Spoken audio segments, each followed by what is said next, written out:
Welcome, everyone. This is your friend, the DN What If, here with another exciting fanfiction.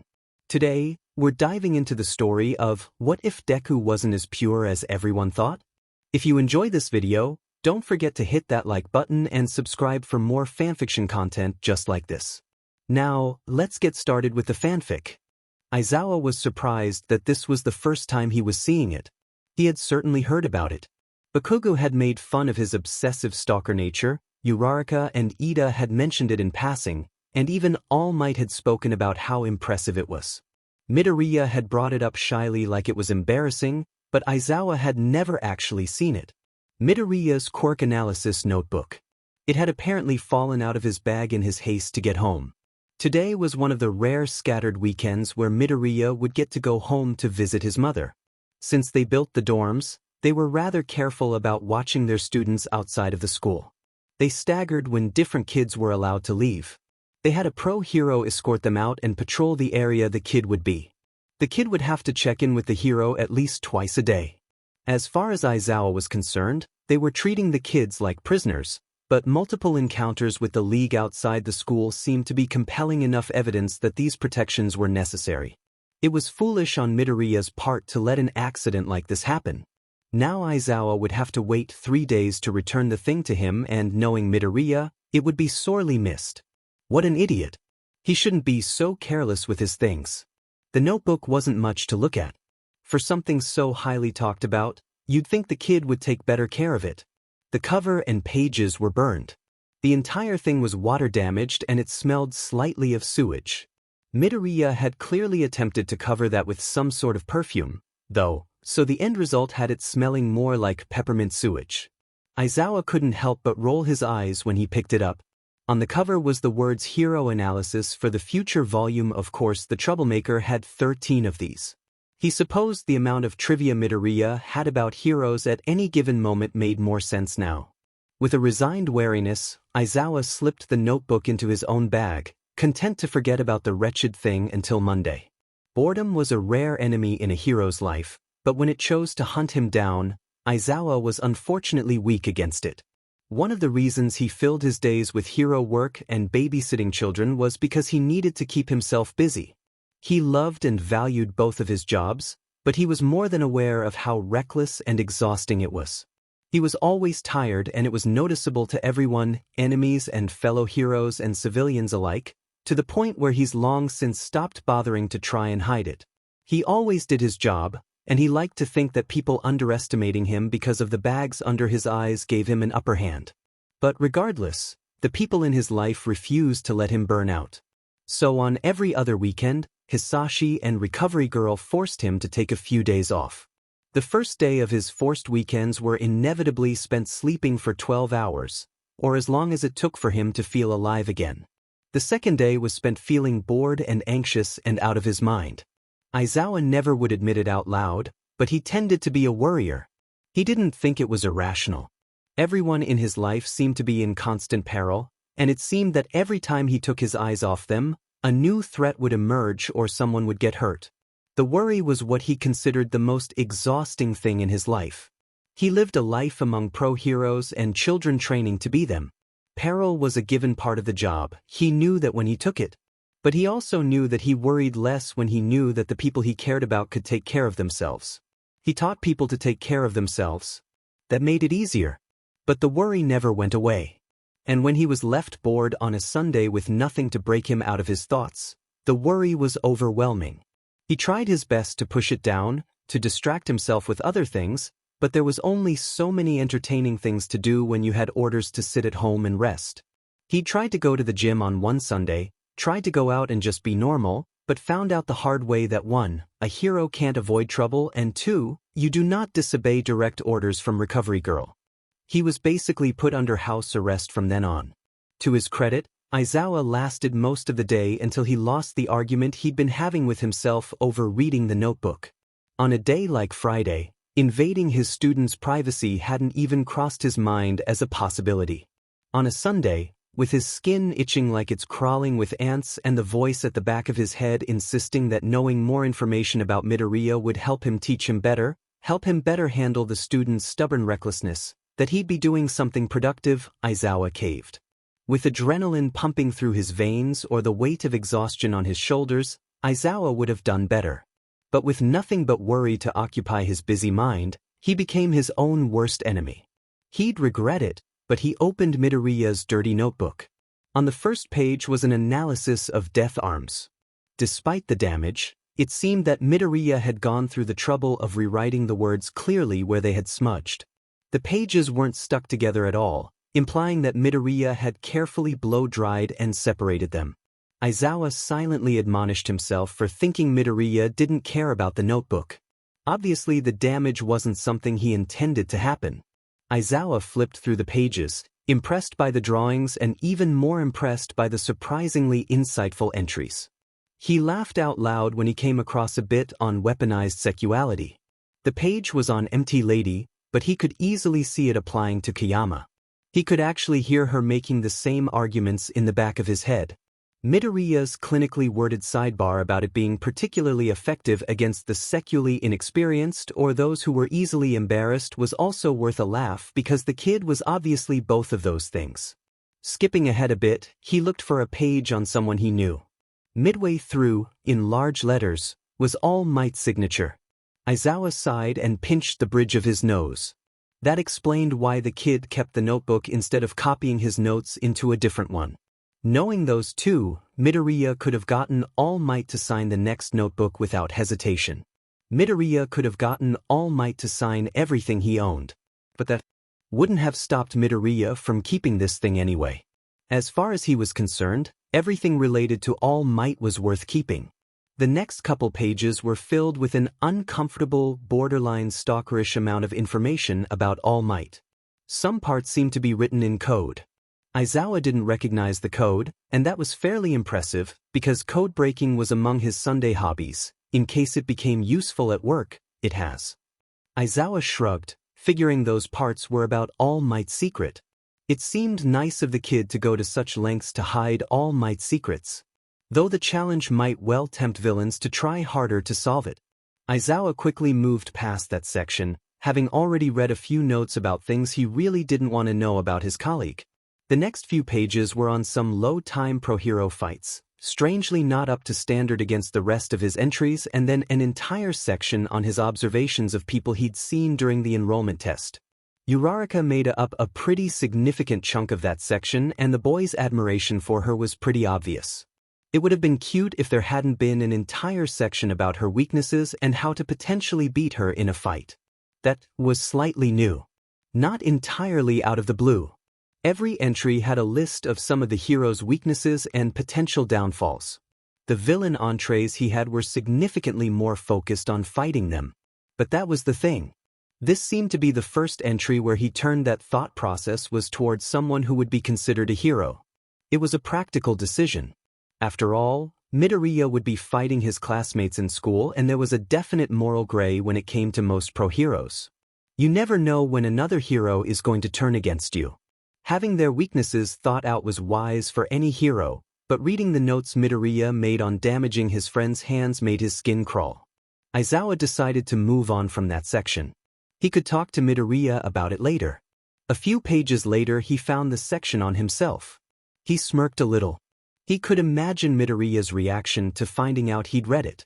The notes were as detailed as the rest. More so, even. It quite suddenly clicked in Aizawa's head that most of Midoriya's notes were based on brief glimpses of a hero fight, what could be found on the news or the internet. Now that Midoriya could interact with heroes in person, well, it seems like All Might wasn't the only person he was obsessively observing after all. Aizawa's fingers traced the lines of his hero costume, stared at the detailed drawing of his face and felt nervous. Nervous wasn't quite the right word for the feeling settling in his gut, but it was close. The more he read the section on himself, the more nervous he became. Midoriya, it turned out, was more observant than he had ever guessed. It was easy to overlook when the kid blindly rushed into danger without a plan or a second thought, but that wasn't entirely true. Midoriya had a sacrificial streak, but his plans, even if they had a great cost to himself, seemed to work. Oftentimes the only people hurt in his mad plans were him. Sometimes things went wrong, and unpredictable elements threw things into chaos. But the plans themselves weren't entirely bad. Or at very least, they were better than a kid his age should be able to put together, more detailed and thought out than he'd expect of most students. Such a skill should be cultivated. The pages on his weaknesses did not make him feel better. It was one thing for Midoriya to write similar observations to the ones Aizawa had made on his own about other heroes. It was another thing altogether to see his own weaknesses laid out in ink. It was another thing to find them all to be so scarily accurate. Some of his weaknesses were obvious. Admittedly, he had never made the connection that he was fighting essentially quirkless before, but it was obvious all the same. Actually, the phrasing made Aizawa wonder about some of the assumptions he had about quirkless people. It was obviously foolish to underestimate them. Especially since, according to Midoriya, his powers would do nothing against them. Most of his fights come down to training and weapons. To make it in a world of heroes and villains, a quirkless person would have to be better at both of those just to survive. He wanted to believe that quirkless people lived outside the hero world, but that would be stupid. Quirkless people were human and part of this hero-based society as much as anyone else. They wouldn't be able to escape it if they tried. It was something he would have to consider more at length later. The longer than it should be section about attacking his eyes made him feel nauseous. It wasn't exactly news to him that his eyes were one of his vulnerabilities.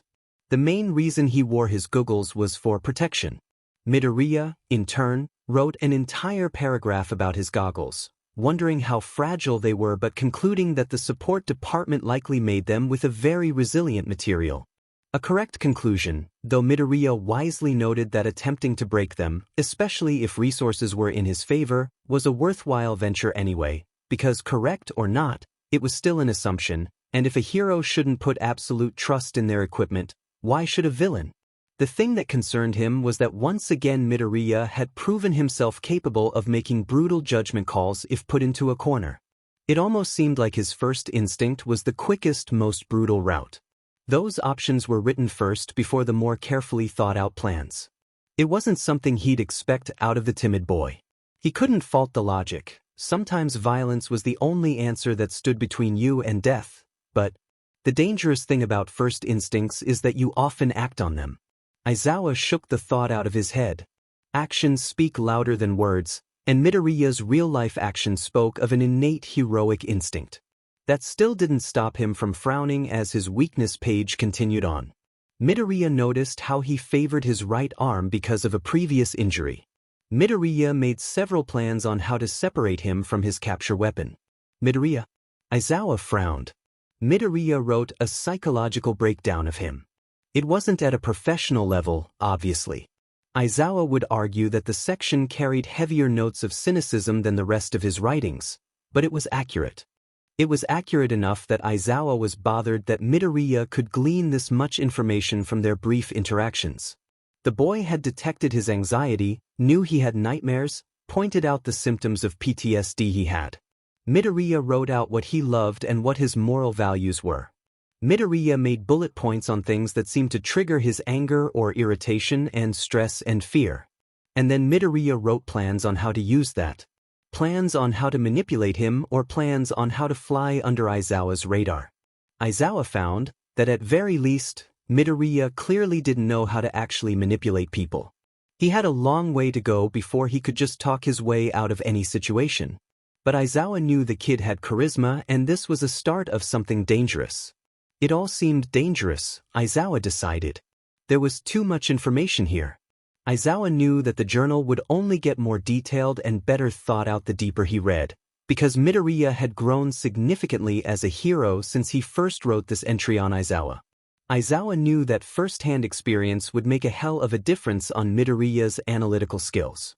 Which was a problem, because in the hands of a villain, this notebook was an extremely powerful weapon.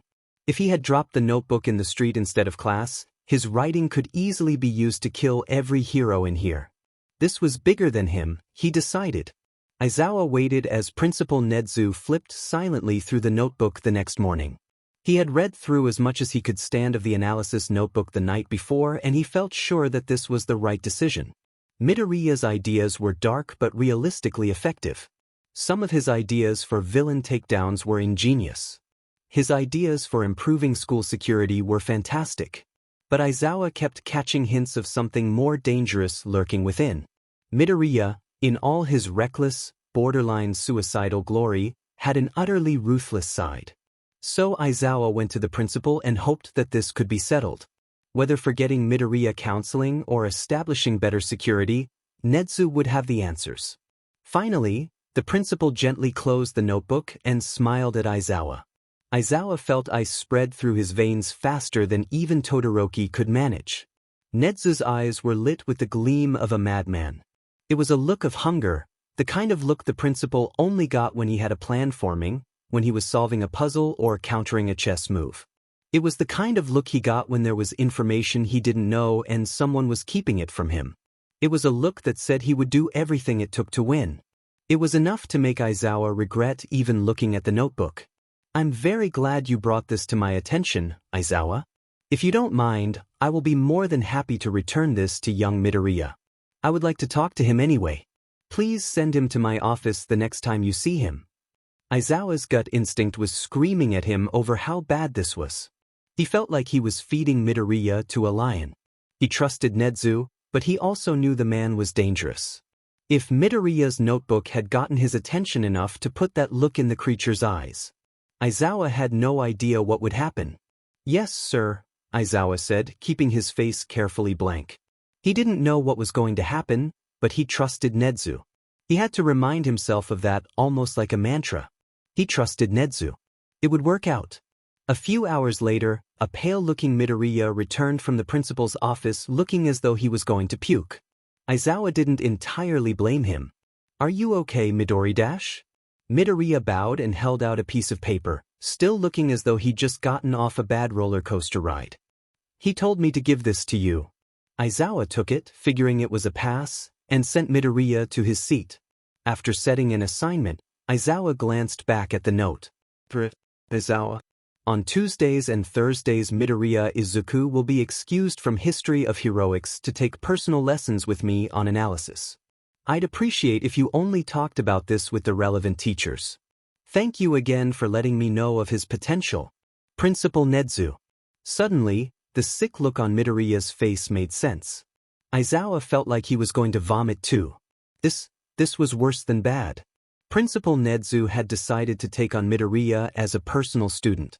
That meant Nedu thought Midoriya had the potential to equal him in intelligence.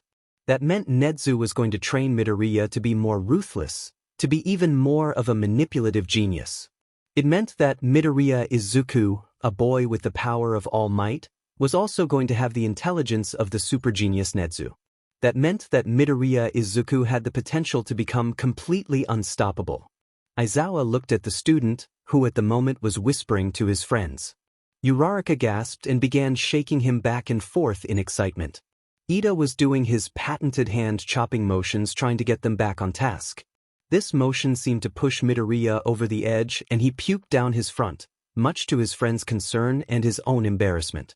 As Aizawa excused him to go to Recovery Girl again, he tried to convince himself that there was no way that a boy as innocent and clumsy as this could turn to the dark side. He had too much heroic potential, after all. "Hey, Midoriya, do you ever get angry?" Mina asked one day at the end of class. They were all packing their bags and getting ready to head back to the dorms.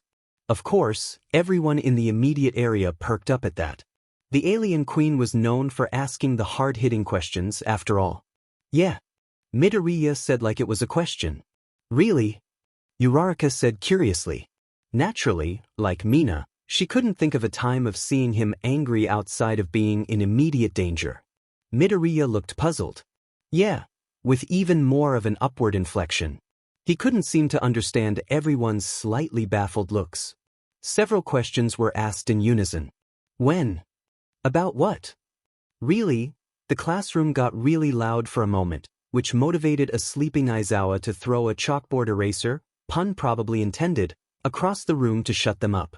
He successfully beamed Kaminari in the back of the head, so everyone decided to take this discussion outside lest they draw Aizawa's dragon-like fire.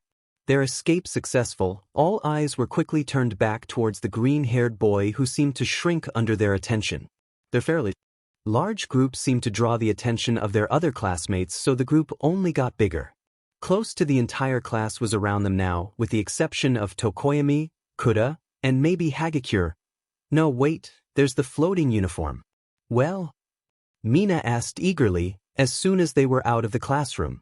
What do you get angry about? She was ready to shake answers out him. About a lot of things? Midoriya said, clearly still confused about why he was getting attention about this. I mean, doesn't everyone get mad? It's not that odd. Well, no offense, Midoriya, but with a few exceptions, I don't think I or any of our classmates have seen you actually get angry, Ida said efficiently. The times with Shigaraki went unsaid. The fights with Bakugo seemed more like self-defense than anything else. The same applied to most of their villain fights.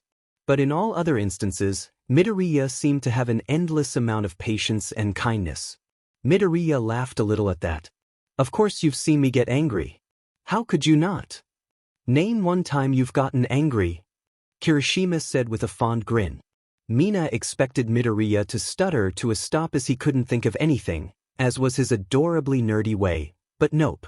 Well, I'm almost always angry at Kaken, Midoriya said without hesitation, and everyone blinked, probably more surprised than they should be. But it was weird, right? What the F is that supposed to mean? An angry and easily recognizable voice shouted. Bakugo pushed to the front of the crowd and grabbed Midoriya by the front of his shirt. Midoriya tilted his head to the side, face scrunching up slightly. Kaken, you can't honestly think I have no reason to be mad at you. You're smarter than that. Bakugo bared his teeth. Then why the F, haven't you done anything about it, coward? In an instant, Midoriya's analysis mode was switch on. Well, obviously when we younger I couldn't actually act on my anger, Kaken. You would just beat me up and then make fun of me for getting angry and make fun of me more for my failure to do anything about being angry. Not only would it just make me feel more upset, but it would give you more ammunition to use against me. Despite my reckless tendencies, I'm not actually suicidal. Mina found herself frowning. She liked Bakugo to an extent. He was an a-hole, but he was so easy to tease, always grumbling and shouting at every little thing. It was like having a bear in the classroom. A really, really angry bear. But everyone could tell that he'd been mellowing out for a while. Like, he wasn't as mean with his shouting as he'd been at the beginning of the year. If he had been worse before coming to high school, well, it must have been pretty bad if Midoriya had to repress his feelings to get by, right? Midoriya had come a long way from who he was at the beginning of the year, too. Now he didn't seem even a little afraid of talking to her or the rest of their classmates, with the exception of Bakugo, but thinking back to that squeaky little scared boy kind of upset her. To push your anger down for the sake of survival kinda went against the reason people got angry in the first place. You get angry because someone's trying to hurt you, right? You get angry so you can fight. But Midoriya couldn't do that because he was at risk of blowing up every bone in his body without Recovery Girl there to fix him. But that still didn't explain why he didn't show his anger now. He wasn't breaking his bones with every use of his quirk anymore. Now he could punch Bakugo to hell and back. Well, maybe. Actually, they shouldn't fight at all. They're getting so powerful that they might accidentally destroy the school or something. It's better for everyone if they don't fight. Besides which, Midoriya continued, still in analysis mode, anger is often a weakness in a fight. It shows that you're letting your emotions get the better of you. It gets in the way of clear, rational thought. It makes you act much more recklessly, and if your enemy has set up a trap or is trying to manipulate you, you won't be planning far enough ahead to counter their attacks. The irony of Midoriya jumps off buildings screaming, Izuku telling people they need to think their plans through wasn't lost on Mina. It wasn't lost on Midoriya either, but he usually had at least a little bit of a plan, even if that plan was made up on the spot. More of a plan than Mina had, at least. It was like he was getting all these puzzle pieces and putting them together as he went, but the puzzle kept on changing and Mina couldn't even see what the puzzle pieces were 10 minutes ago before he'd already moved on to something new. He was super smart, so Mina would trust his jumping off buildings plans because despite how crazy they sounded, they usually worked. So what, you just don't let yourself feel anger? Mina had to ask. Still repressing emotions wasn't healthy. You gotta feel what you're feeling at the moment or else you'll bottle things up until you explode and kill people. She's pretty sure that's why villains did stuff. No, Midoriya said. Bakugo had dropped him probably because his wrist got tired of holding Midoriya up. People were heavy. I just control it. I can't afford to get angry normally, so I use it in a different way. A different way? Todoroki asked and Mina jumped. Where had he even come from? He had a strange glossy look in his eyes and the smallest of frowns. Very few could read him well enough to know that he was concerned. Mina was one of them, because she's very observant of her classmates, especially the attractive ones, but let's be real, they're all attractive. He was probably upset because he, poor baby, had learned to hide his emotions behind his doll face the hard way, and to find out that open book, a ray of sunshine Midoriya did the same thing was really sad. Yeah, Midoriya smiled his shiny perfect smile. I let my anger fuel my determination. And everyone flinched. Everyone knew that Midoriya's determination was infinite. He was like a magician that kept pulling a scarf forever and ever out of his sleeve until you find out that that was just the guy's quirk and he's not a magician at all. He was the dude that just grit his teeth and sat back up like some kind of zombie even though all his limbs were broken. He didn't go down unless you knocked him out, and even then he usually woke up ready to fight. To find out all that was tied to being set off. Was Midoriya secretly the Hulk? Was he a Viking berserker of old? How did he fit that infinite amount of anger into his tiny, tiny body? What the actual F dash? Bakugo said, always the one to say the swear they all were thinking. He's reliable like that. Midoriya just looked at them with his big Midoriya eyes and said an innocent, what? F dash. Midoriya said, stubbing his toe. It was amazing that he could break almost every bone in his hand and limbs, and yet this still seemed to hurt more. Ida gasped at the outburst. He'd never heard, oh dear. This was dangerous, uncharted territory. The rest of the class seemed startled too. Uraraka instantly turned a glare on Bakugo, because she knew who taught him that. Bakugo just raised a blonde eyebrow at her but didn't rise to the bait. Midoriya, Ida blustered, surprised at his friend. I would have thought you better than this. You know that the F word is a bad word. It's incredibly unprofessional and inappropriate. What if a civilian heard you? Your reputation would be destroyed. Has Bakugo really been such a bad influence on you? What would your mother say if she heard you cussing like that? To only cuss if I mean it? Midoriya said, giving him an odd look. What? Ida blinked, his concerned lecture getting cut off by his surprise. Abruptly, Bakugo burst out laughing. Oh my god, he doesn't know the legend.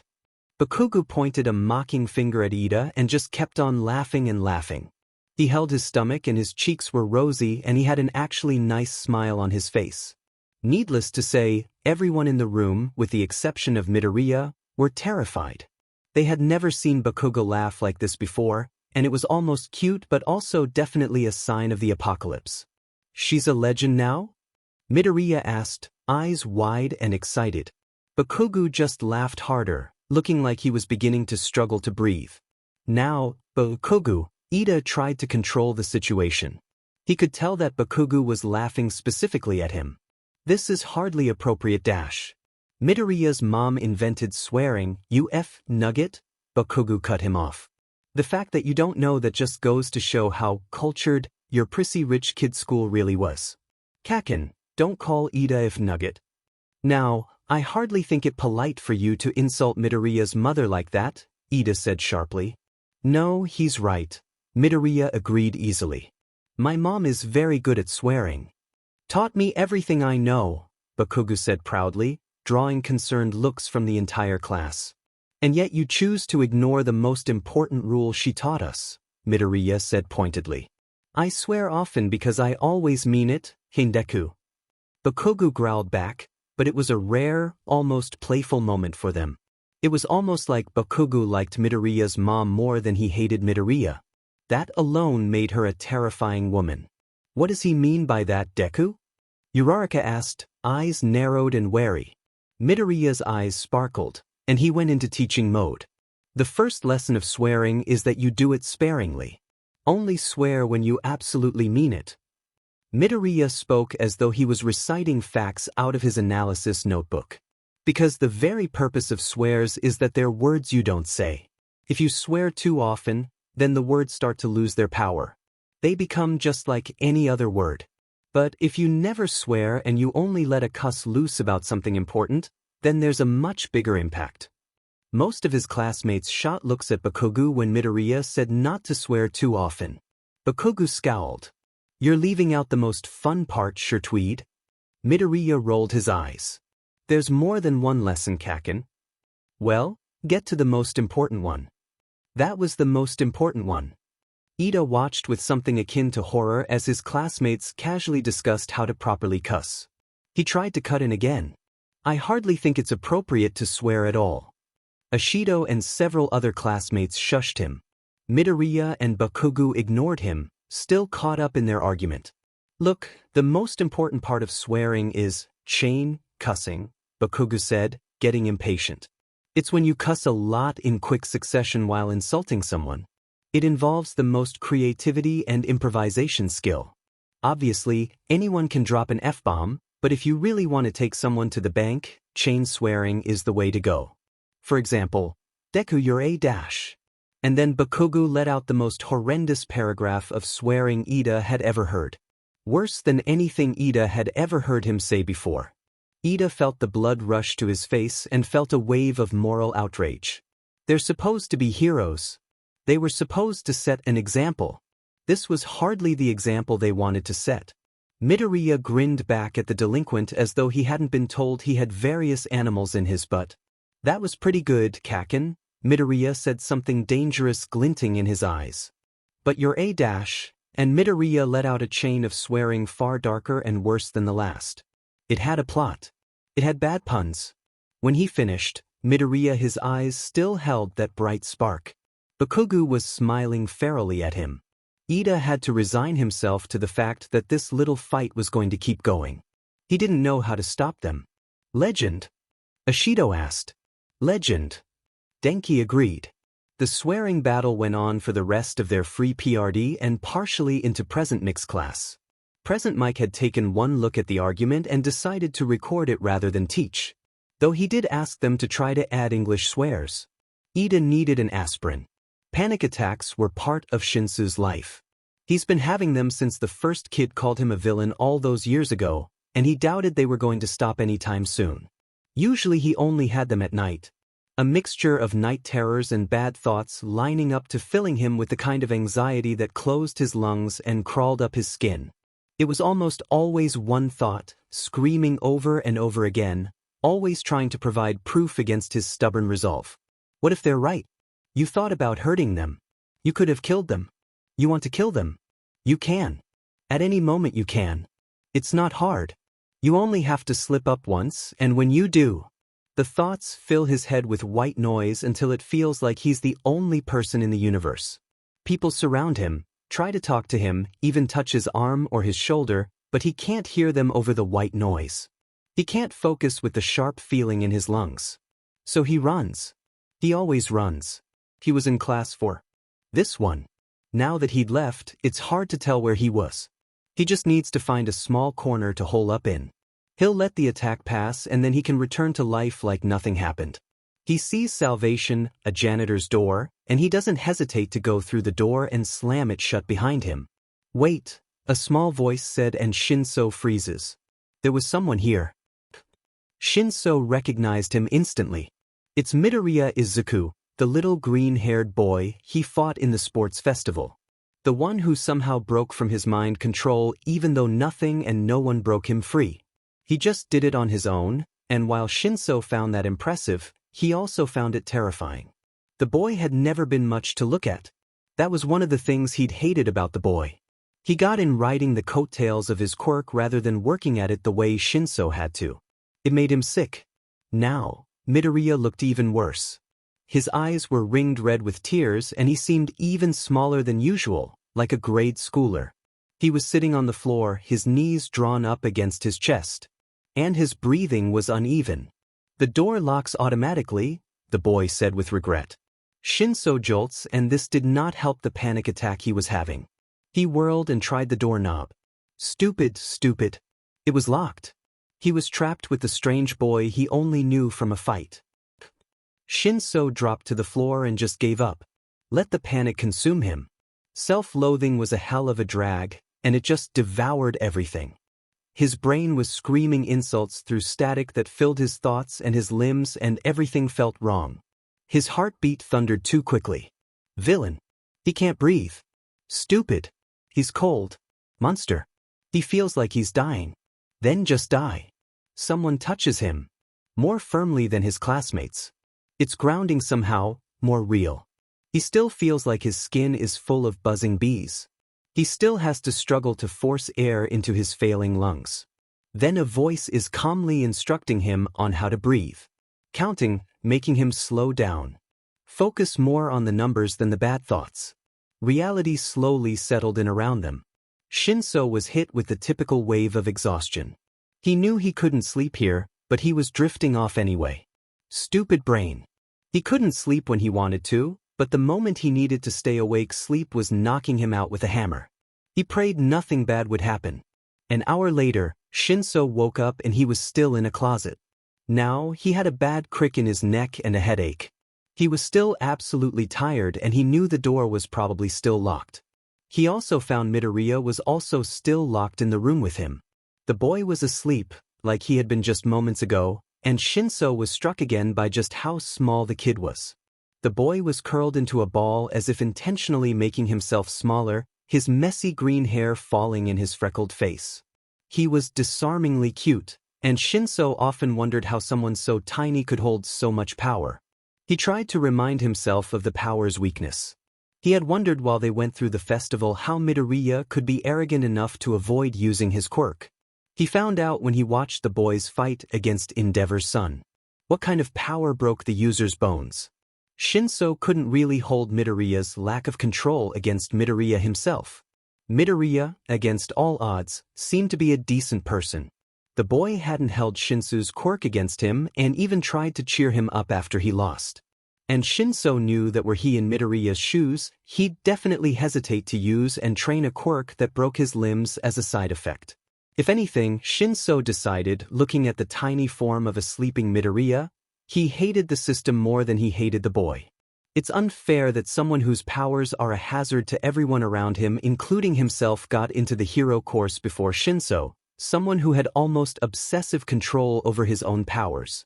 The system was broken, and it was never going to stop frustrating him. Midoriya stirred in his sleep, apparently having a nightmare.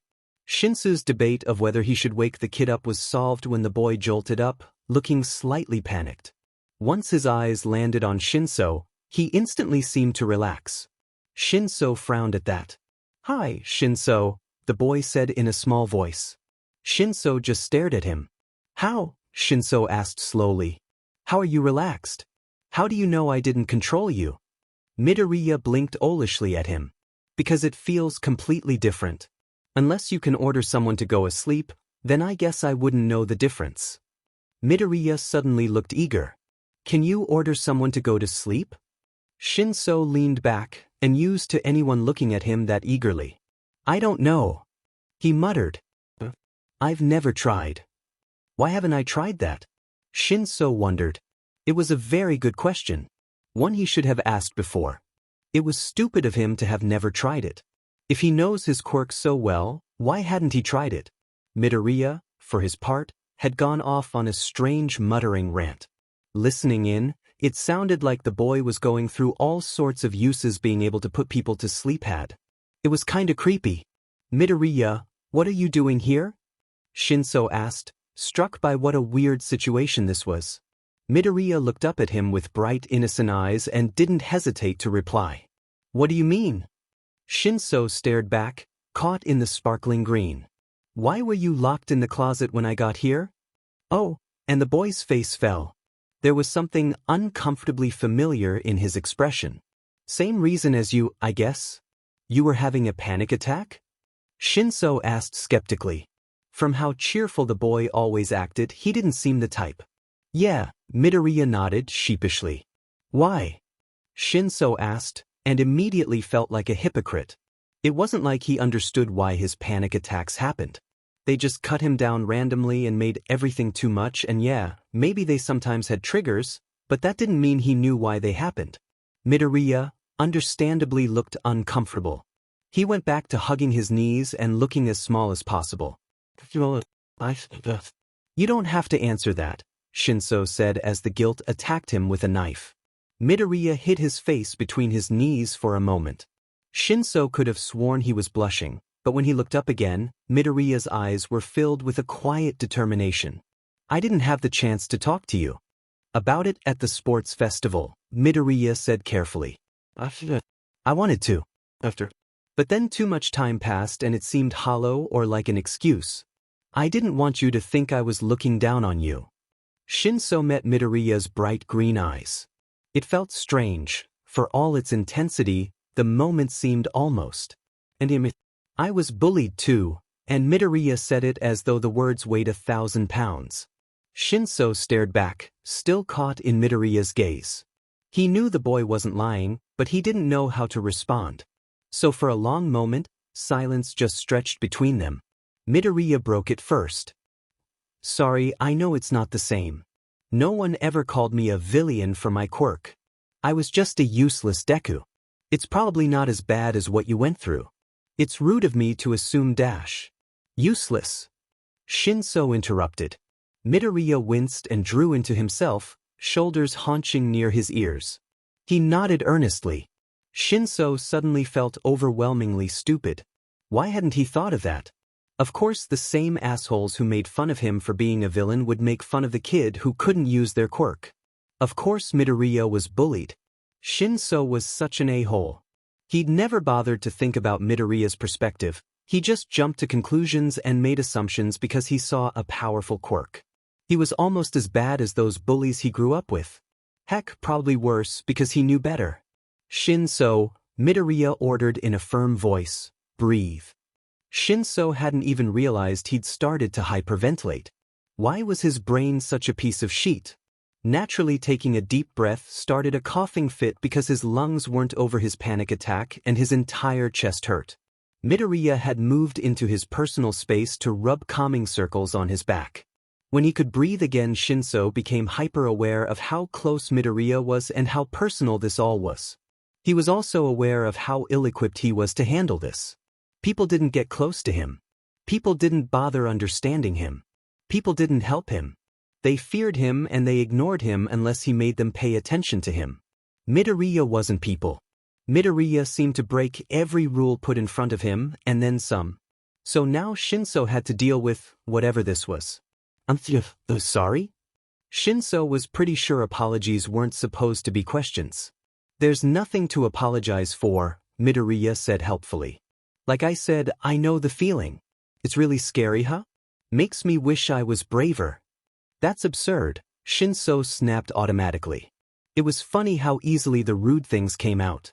Are you really so stupid as to think you're not brave? From what I hear, you're already a legend. A crazy, stupid legend. You've literally fought against the League of Villains and lived. You fought the hero killer Stain. You're All Might's protege. I don't see how a coward could do all that stuff. Midoriya turned his face away and scooched away from Shinso. He drew his knees back up to his chest, and Shinso was beginning to see that it was a defense mechanism. Making yourself small equals less places to hit. That kind of thing wouldn't work for Shinso, who's all limbs, but for the tiny Midoriya it probably did its job. I'm always afraid when I'm in those situations, Midoriya whispered. But, I mean, it's stupid. Tears started falling down Midoriya's cheeks. But it's not as scary as us. A little choked-up noise escaped his throat, and if it weren't for the fact that Shinso was slightly used to people crying in fear around him, he'd be very concerned. Emotions just kept flying all over this stupid closest. Stupid panic attacks just leaving all the feelings right by the surface. Emotions are exhausting. Midoriya? He asked, trying his best to be comforting. Midoriya let out a tiny sob. I'm just so scared that I'm gonna wake up one day and this will all have been a dream. That I'll just go back to being quirkless Deku and I never got to go to UA and I never got to have friends and I never got to save anyone. I'll just go back to being pathetic and useless and forgotten and weak. Shinso breath caught in his throat. Quirkless? They called him that because he couldn't use his quirk? And if I don't prove that I belong here, what if they just take it all away? It wouldn't be the first time I lost everything. Why wouldn't it happen again? I know better than to hope for things, but I really want this, and I know I'm just gonna get hurt in the end, but I've been so happy and I want to hold on to this happiness for as long as I can before I lose it. Because even if it's a dream and even if some parts are scary and painful, it's so much better than how things used to be. Shinso followed his instincts and wrapped the green-haired boy in a hug. He couldn't begin to think of an appropriate response. It wasn't really that Shinso didn't get it. He did. Things were infinitely better at UA than at his old school. Not everyone feared him, and some people even tried to talk to him. He was on the way to living his dream, but that dirty thought of losing it all was always stuck at the back of his head, eating at him like a parasite. At any moment he could slip up, control someone and make them do something terrible. Heck, someone could blame him for a crime he didn't commit. It wouldn't be the first time. And then people would just go back to pointing their fingers and saying he's a villain until one day he truly broke and became one. He was constantly aware of how easy it would be to turn to the dark side. How easy it would be to hurt people and become the villain everyone says he is. He hates that he has such obvious potential for evil. He hates that he knows that the darkness is there in him. So he wasn't exactly a wealth of comforting words. Midoriya let out a little hiccuping laugh. Oh shit, Shinso said that all out loud. Everyone has the potential for evil, Shinso. God knows I do. He pulled away to stare at his scarred hand. My own power can take down buildings if I lose control. If I don't think through where my fist is going, I could easily kill hundreds of people faster than you could take control of anyone. And I've known plenty of people who do worse. I've known heroes who've done worse. The way he said that gave Shinso some questions. It sounded like he spoke from personal experience, and the fact that he said heroes, plural, was concerning. The point is, Midoriya said, forcing a smile onto his lips, it's not your quirk. It's how you use it. Shinso was hit with a strange sense of déjà vu. It was his father. He said it when he was younger before his parents got divorced. It seemed so long ago. His father had been the first one to encourage him to be a hero. His mother never seemed to trust him in the same way, though he would never doubt she loved him. Midoriya hugged him tighter, and Shinso realized he was crying. You're a good person, Shinso, he said. You're going to be a fantastic hero. And in a few words, something unraveled in Shinso's chest. There was no doubt. Midoriya said it like he could see the future and Shinso was a hero in it. He had no fear. He had no hesitation. He just believed in him. Shinso wasn't sure he'd ever gotten that before. Not even from his dad. He gripped Midoriya tighter and just cried until he couldn't anymore. Midoriya stayed there, solid and warm, hugging him back just as tightly. What must have been a long time passed, but Shinso didn't really mind. When they finally let go of each other, it was with a sense of catharsis, a lightness that he hadn't felt when he entered the dumb maintenance closet. Thanks, he said genuinely. This had been a strange series of events. Midoriya smiled dully back. Thank you too, he said sniffing, though Shinso couldn't fathom what he'd done to help Midoriya back. I think I needed that. You think we should check the door again? Why would it suddenly be unlocked? Shinso asked, eyebrows drawing together. Midoriya shrugged. I'm pretty sure the door wouldn't normally lock automatically like that. That's dangerous after all. What if a janitor got trapped? It's an electronic lock and it's tied into the school system. That probably means that Principal Nedu can control it remotely. He probably locked us in together because he thought we could help each other. The level of resigned apathy that Midoriya said something that was unimaginably creepy and invasive to Shinso seemed to say a lot about the hero course. Or just Midoriya. Sure enough, when Midoriya tried the door, it opened. He smiled a little timidly. This was Midoriya looked like he wanted so say fun or nice, but having panic attacks and crying on each other weren't either of those things. With luck, they wouldn't be doing this again.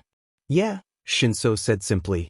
It had, however, been NTMT, and Shinso couldn't walk away from this without thinking of Midoriya as a friend.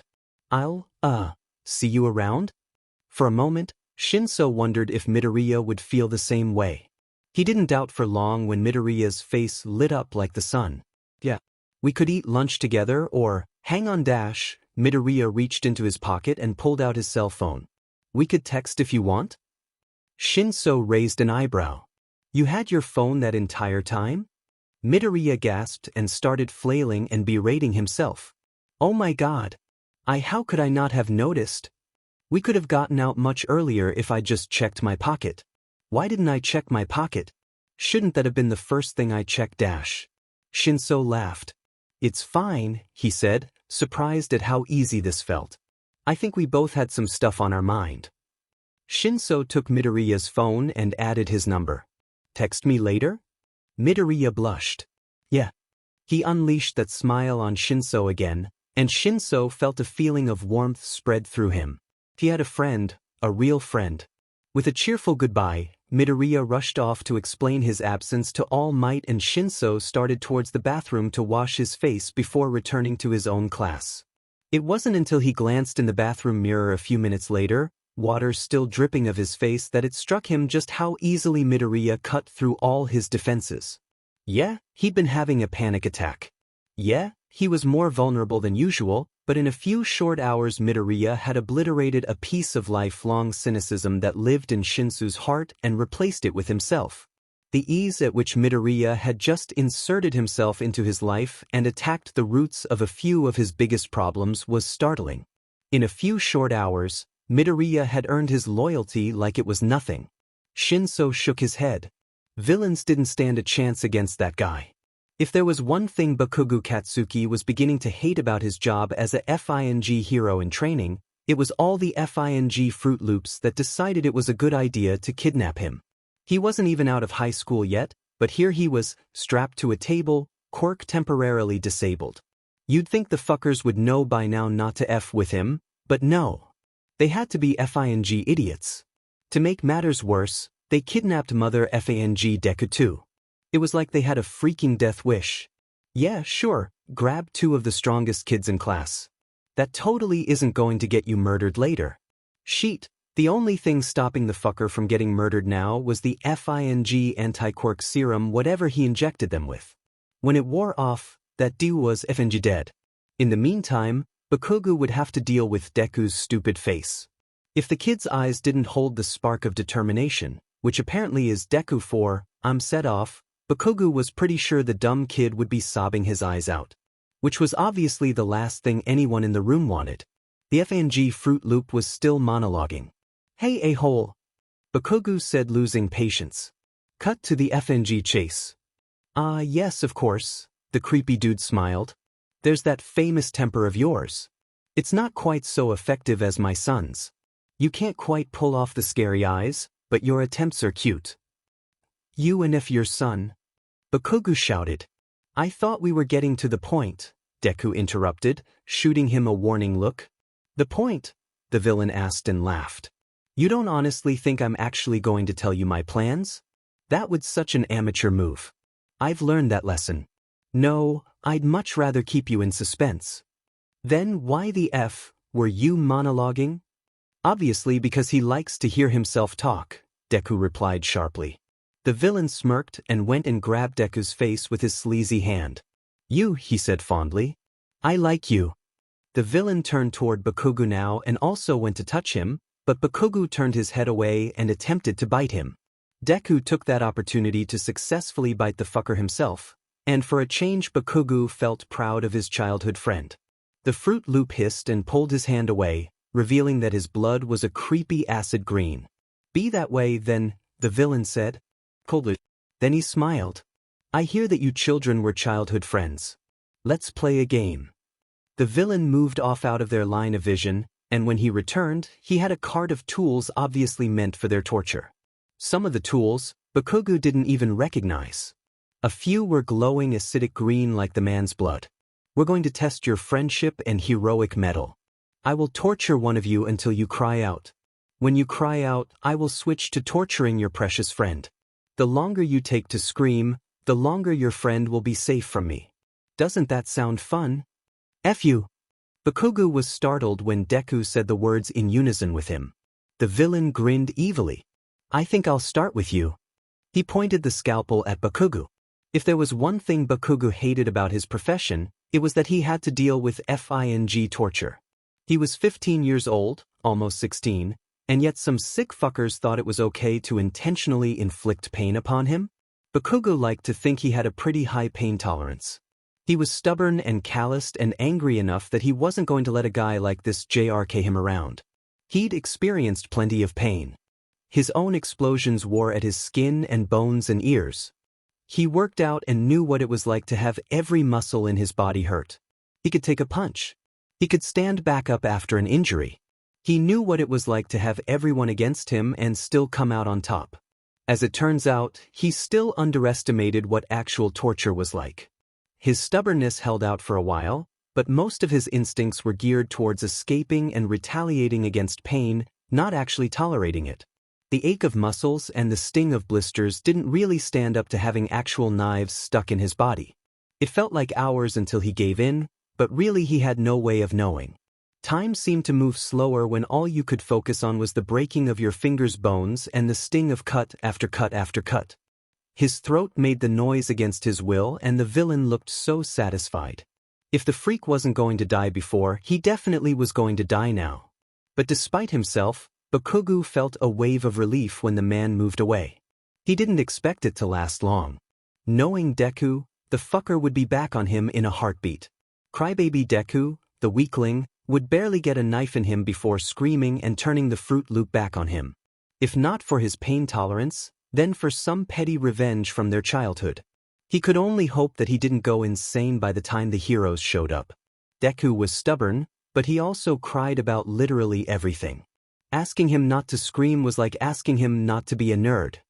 Except when the villain started his torture session, Deku didn't scream.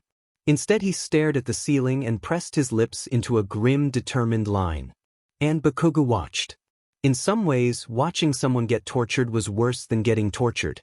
When you're getting tortured, all you have to focus on is pain and escape and fear. When you're watching someone get tortured, you have to see their injuries, you see the captor's little smiles. You see muscles tense and twitch, and you can imagine the pain. You can watch as skin opens like it's being unzipped under a scalpel. You hear the heavy breathing. You smell the metallic blood, and worst of all, you can think clearly. You can hear all the thoughts screaming at you to do something, to help to fix things, and your helplessness feels worse because you have no escape. Torture feels faster when you're not under the knife, but it also seems like more is happening. Despite the lingering pain, Bakugo couldn't help but feel more emotional about watching Deku get torn apart, especially because it was Deku. Bakugo would admit to no one out loud that to some extent he did care about Deku. When he was younger, he'd sometimes think about the what-ifs of a villain coming after the wimp. His friend would die instantly, or worse, end up somewhere like this shithole. He'd never imagined far enough ahead to what Deku's mangled corpse would look like, but now he was getting a good idea of that. It bothered him more than he'd like to admit. Deku still hadn't screamed. It had been a good long while, but Deku's expression hadn't changed. Was something wrong with him? Why wasn't he reacting more? Bakugo was starting to get more scared than he felt actually being tortured. Why hasn't Midoriya screamed yet? His expression has twitched and he's grimaced, but his eye line hasn't moved from the spot he's chosen on the ceiling. The villain was looking more and more excited. He moved on to tools he hadn't used on Bakugo. The villain was smiling like this was his definition of fun. Deku barely flinched. Deku, Bakugo said, slightly desperate. Deku, just cry out. Just scream. Just stop this. Deku didn't blink. It's been too long. It had been way too long. This needed to stop. Bakugo didn't like Deku on most days, but being a stupid nerdy kid didn't mean his feet and his toes deserved to bend like that, or that he could lose that much blood, or that the scent of his burned skin should be in the air. Deku's eyes were blank and distant. I'll take the torture, Bakugo said, almost earnestly. Just stop. I'll take it. Deku, I'll take it. Deku didn't respond. Stubborn, aren't you? The villain said with glee. Bakugo didn't cry. You couldn't prove that he did, and if Deku or the Fruit Loop said anything, they were lying. Just scream, Deku. Please. Izuku. The heroes came far too late, in Bakugo's opinion. The fight with the villain looked far worse than it needed to be, and the heroes took too long to cut them free. They took too long to check on Deku's injuries. His friend was covered in red and breathing hard. His fingers looked like there was some sort of puzzle that needed to be solved with his bones under his skin. His feet were twisted in the wrong direction. Everything about him looked wrong. This wasn't Deku. This wasn't the smiling kid who was always chasing after him. It was just wrong. He was grateful that the heroes had called Recovery Girl. He knew there was only so much she could do, but he trusted her, and the thunderous expression he saw cross her face when she saw Midoriya's broken body was a small comfort.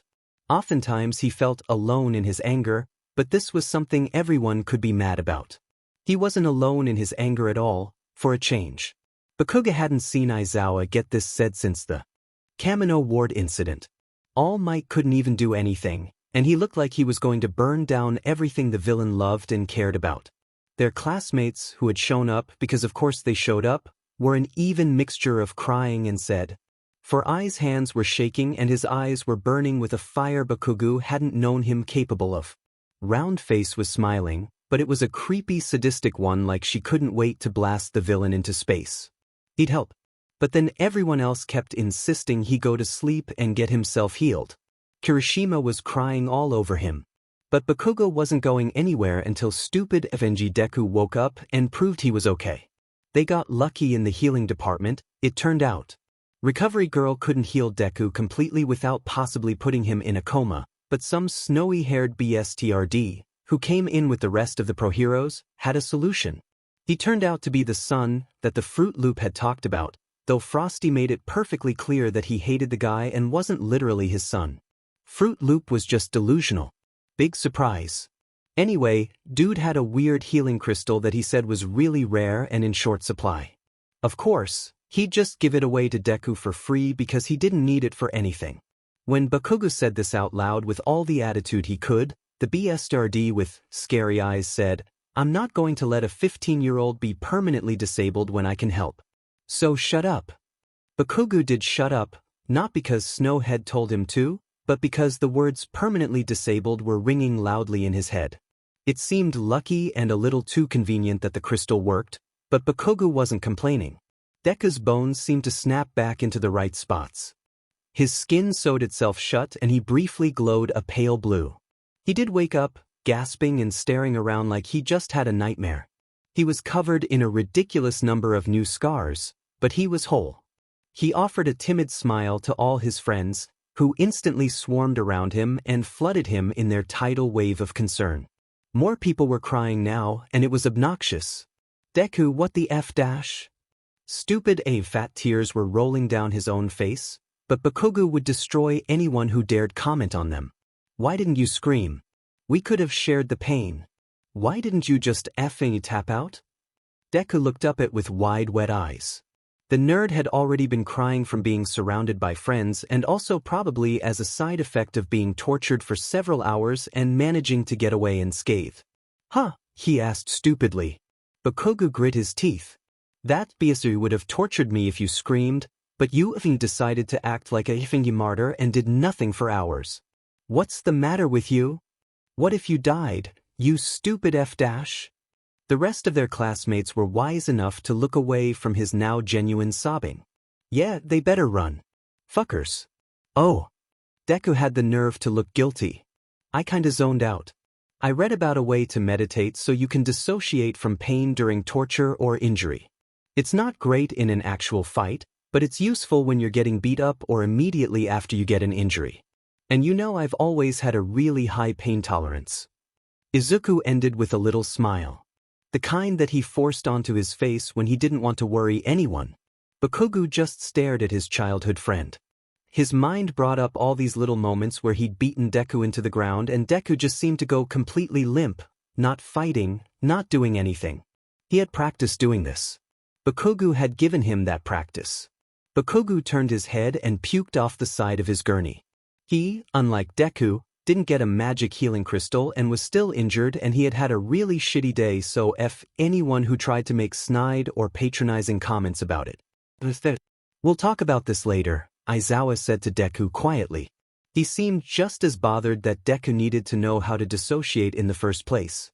But meanwhile, a villain needed to be carted away and Bakugo needed to be taken to a hospital.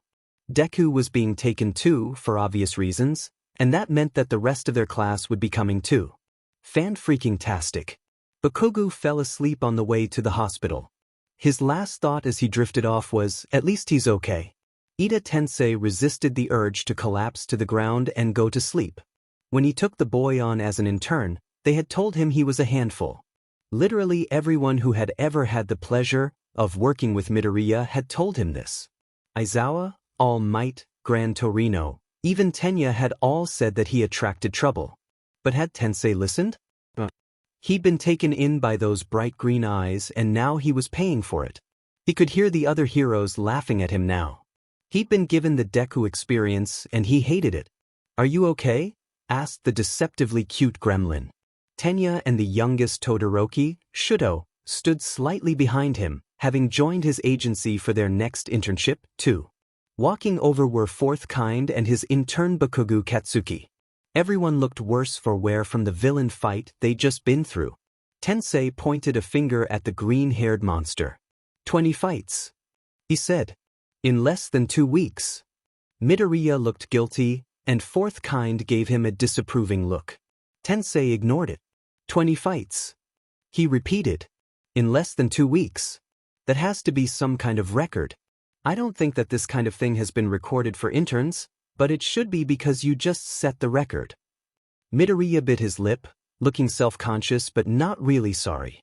Strictly speaking, Tensei knew it wasn't really his fault, but there had been a definite spike in criminal activity when Midoriya Izuku came into his life and he was too tired to be mature about this. How the hell did this kid attract so much trouble? Someone let out a soft gasp and Tensei turned to watch a look of dawning realization spread across Todoroki-kun's face. His dazed mind found it kind of fascinating because the boy showed so little expression most of the time. It's a curse, Todoroki said as if he'd just had an unbelievable epiphany. Just as I am the hand crusher dash, Todoroki shot his hand a betrayed look. Midoriya must be the villain magnet. On a day when he hadn't fought 20 villains in a PRD of 2 weeks, Tensei would have found that funny. Right now, he bought it hook, line, and sinker. Tenya made a little hum of acknowledgement, as if to say Todoroki might have a point. The Bakugo boy was giving them looks like they were idiots, but from what Tensei knew of him that might have just been his face. Fourth Kind clearly didn't know what was going on, but he crossed his arms over his chest and gave them all disapproving looks. Tensei's tired mind likened him to his dad. He was really too tired. I'm not that bad, Midoriya said, huffing a little and shifting uncomfortably. I don't know, Midoriya, Tenya said, carefully not trying to offend his friend, while still being his adorable Tenya self. The statistics definitely seemed to hold. The League of Villains never actively turned their gaze towards UA until the year our class, and to be fair, All Might joined. You seem to be in the limelight of most of their attacks, though. And while I'm grateful, you seem to find my fight with Stain fairly easily. I had a general idea of where Stain likes to fight, Midoriya said defensively. But Hosu's a big city, Midoriya, Tenya said. Tensei's stomach did a little flip every time someone brought that fight up. His failure to protect his brother. You have to admit that it's an awfully big coincidence that you found us. And there was that time at the mall. Todoroki said. Tensei didn't know what they were referring to, but he could see Midoriya tense. Shigaraki actively sought me out then, the boy muttered, and Tensei felt the blood drain out his face. Shigaraki? The current leader of the League of Villains? Midoriya had been sought out by him? Holy shit, Fourth Kinds in turn said. Tensei didn't normally approve of swearing, but he absolutely agreed. Holy shit. And he too looked like he was have a horrifying epiphany too. The slime villain. Bakugo stepped towards Midoriya, who flinched. The boy started ticking off fingers on his hand. The teacher creep dash. I didn't have anything to do with dash. That creep in the park, Bakugo went on, stepping forward and looming over the green-haired boy. That other creep in the park. That one store robbery. That homeless dude. That creep in the convenience store. That time we almost got mugged dash. That was partially your fault for antagonizing dash. Midoriya's squeaky voice cut off under the look Bakugo was giving him. That one kidnapper, that dude your mom dated, and literally all the FING hero-villain fights you used to analyze. Bakugo finished, looking unimaginably angry and frustrated. Deku, what the F is wrong with you? None of those things were my fault. Midoriya protested. And it's not like I was actively involved in most of them. 20 fights in 2 weeks, Tensei felt the need to remind him. Midoriya was looking very small now, ducking his head and trying to shrink away under their stares. Midoriya, Todoroki said in a disturbingly calm and collected voice. How many villains would you say you run into in a week on average? Midoriya looked at his friend like he was unsure if he was helping him or throwing him under the bus. 2. Midoriya said like it was a question. Oh my lord. Fourth Kind spoke for the first time. His eyes had gone wide and he had one of his hands over his heart. Villain fights are really common, right? Midoriya squeaked, in denial. They aren't that common, Tenya said with a level of exasperation that could only be achieved from a long friendship with the green-haired boy. Tensei admired his brother for his strength in that moment. This is, well, it's statistically improbable to say the least. Are you sure you haven't been hit with someone's quirk at some point? There must be some kind of explanation. Midoriya's face suddenly closed off, a look of consideration suddenly on his face. He started biting the skin on his thumb. He mumbled a bit and the most Tensei got was, hidden quirk or maybe a side effect. After a moment Midoriya looked up and asked, how many villain encounters is normal for an average citizen in a week? Tensei stared as everyone around them shared looks of pity and frustration. None, he said. Most citizens only encounter villains once or twice in their lives. Oh. Tensei finally sunk to the ground, exhaustion winning. He'd been warned. He had been warned. He had so much paperwork. Respect women, my Netta. Yeets my Netta into the sun. The trouble with being nonverbal, Kuda learned young, was that you become easy to overlook. It's not that he's invisible like Hagakure, he'd always been too big for that. It's just that he fades into the background. He can't actively contribute to a conversation unless others choose to pay attention to him. He could sign all he wanted, but if no one was looking at him, he might as well not be there at all. And with so many eyes set towards the future, set towards goals and their own problems, very few people actually looked at him. It was a difficult reality, but one he'd come to accept all the same. It was probably one of the reasons he spent more time with animals than people. Animals had always been easy to communicate with. They didn't need words or loud noises to understand him. They rarely shouted at him or treated him like he was dumb for lacking a basic function most humans have. They just looked at him and in a tilt of the head or the excited patter of feet, he knew what they needed. A common misconception about his power was that he could talk to animals. That wasn't exactly true. There wasn't some secret silent language that he channeled through telepathy to understand animals. He was just very good at reading them and they were likewise very good at hearing his way of communicating. It was mostly about body language. Little subtle cues that every animal did to express an emotion or a desire or a fear. They said their feelings more than they said words. It was a relief really, animals were always honest with him. It wasn't difficult to communicate with them. He just had to express a fear or a need and they would understand. If they liked him or he could give them something they needed, they would help him. Humans were a different beast. See, the trouble with humans is that they were animals too. They were just constantly trying to deny that to themselves. Kuda was very good at reading body language and very good at hearing the subtle things people said without words. He understood people far better than the average person and far better than anyone seemed to think a mute capable of. His problem really came from the fact that no one else knew how to listen. Kuda was expressive, in a similar way to how Higakure was. Expressive. She would always be moving so that her clothes would move with her. She found a way to communicate that was exaggerated and as visible as possible. Kuda likewise did his best to speak his emotions loudly and to sign whenever that wasn't enough. And, thankfully, people here saw him. It was great. He was living his dream of becoming a hero, and more people were noticing him than ever. His teachers all knew sign and were patient with him. His classmates were kind and eager to learn sign with him, willing to look at him and see what he said without words. No one treated him like he was invalid. They asked for his help, they respected him, and he couldn't think of a time he was happier in his life. But that didn't stop there from being that invisible wall between him and them. People slipped up. Even his friends let him fade into the background, and more Bakugu's words, Bakugu's constant shouts, that his classmates were just extras in his life felt more real. Kuda knew the boy was insecure. He could read the constant posturing and see the underlying fear in it, like a cat growling and puffing up its tail to make itself seem bigger and more intimidating. But Kuda also knew that even in his own life he wasn't really the main character. He had goals and dreams like everyone else. But he wasn't someone people looked at. He wasn't someone people listened to. Until Midoriya Izuku noticed him. Midoriya was a difficult boy in Kuda's opinion.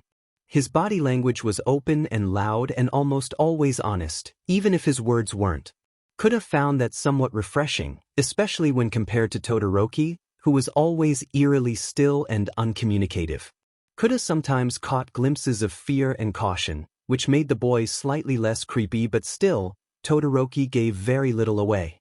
Midoriya practically shouted everything he was thinking, and Kuda liked that about him. He liked that honesty even if it wasn't entirely intentional. The problem was that a lot of what he was shouting wasn't. The harsh reality was that Midoriya's body language said that he was abused. Kuda would compare him to a loyal dog, full of love for their master, desperate to be loved back, but one that still got kicked under the table for reasons they didn't understand. They'd keep coming back thinking they did something wrong, rather than their bad owner. Midoriya had that cautious anxiety with new people, that expectation to get hurt any moment, that pure innocent joy at being treated well. He had a lot of love to give, and it was tragic that anyone would ever hurt him. It broke Kuda's heart. But Kuda didn't know what to do about it. Normally with a dog in this situation, he would talk to them, help them, and find them a better home. But humans were different. They just deny and lie, and even if the talking part worked, then what? Kuda didn't know if Midoriya's problem was with his parents, and if it was, it's not like he knew a lot about human orphanages. He could go to an adult, but he was pretty sure Aizawa was able to see the body language Kuda was seeing. Unfortunately, body language wasn't exactly grounds for a full investigation into Midoriya's life. And if he tried to talk, would he listen? Humans were always so complicated. He wanted to help. He really did. But what if he wasn't the one to do it? What if this wasn't his place and he just made things worse? What if Midoriya cut him out completely? What could he do? "Hey, Kuda," Midoriya said one day. Kuda startled badly. He'd been having a rather deep conversation with a wild hamster and hadn't really been expecting anyone to talk to him. He waved shyly and Midoriya smiled. "I was wondering if I could ask you some more specific questions about your quirk." Midoriya smiled bashfully. Kuda blushed back and in a few of the more simple signs he had taught the class said, "I'll try my best, but do you think you will understand much?" Midoriya grinned and signed, slightly clumsily back, "I work hard to learn." So useful hero work. It was clear that he was mostly teaching himself on his own, probably from an online course rather than actually talking and signing with people. His signing was slow and he clearly didn't know the finer points of grammar, but it earned him a bright smile from Kuda. It was so nice that he would try. "What do you want to know?" And Kuda watched with a smile as Midoriya's eyes tracked his hands with rapt attention. After a moment where the boy was clearly translating in his head, Midoriya verbally asked a question and simultaneously tried to ask it in sign.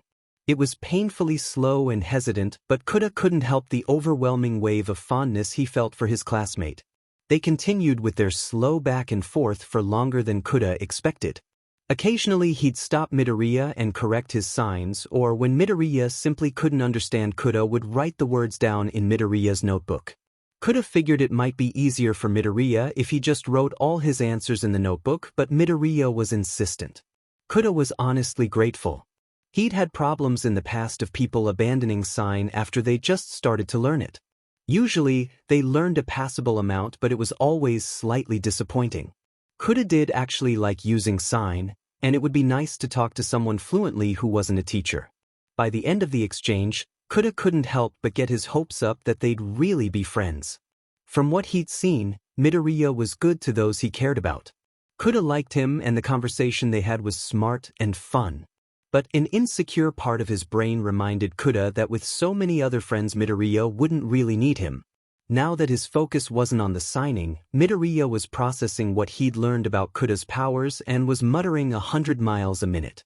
Kuda shifted a little uncomfortably, as once again he'd became relatively invisible, but he understood that Midoriya did this to everyone, so he couldn't feel too hurt by it.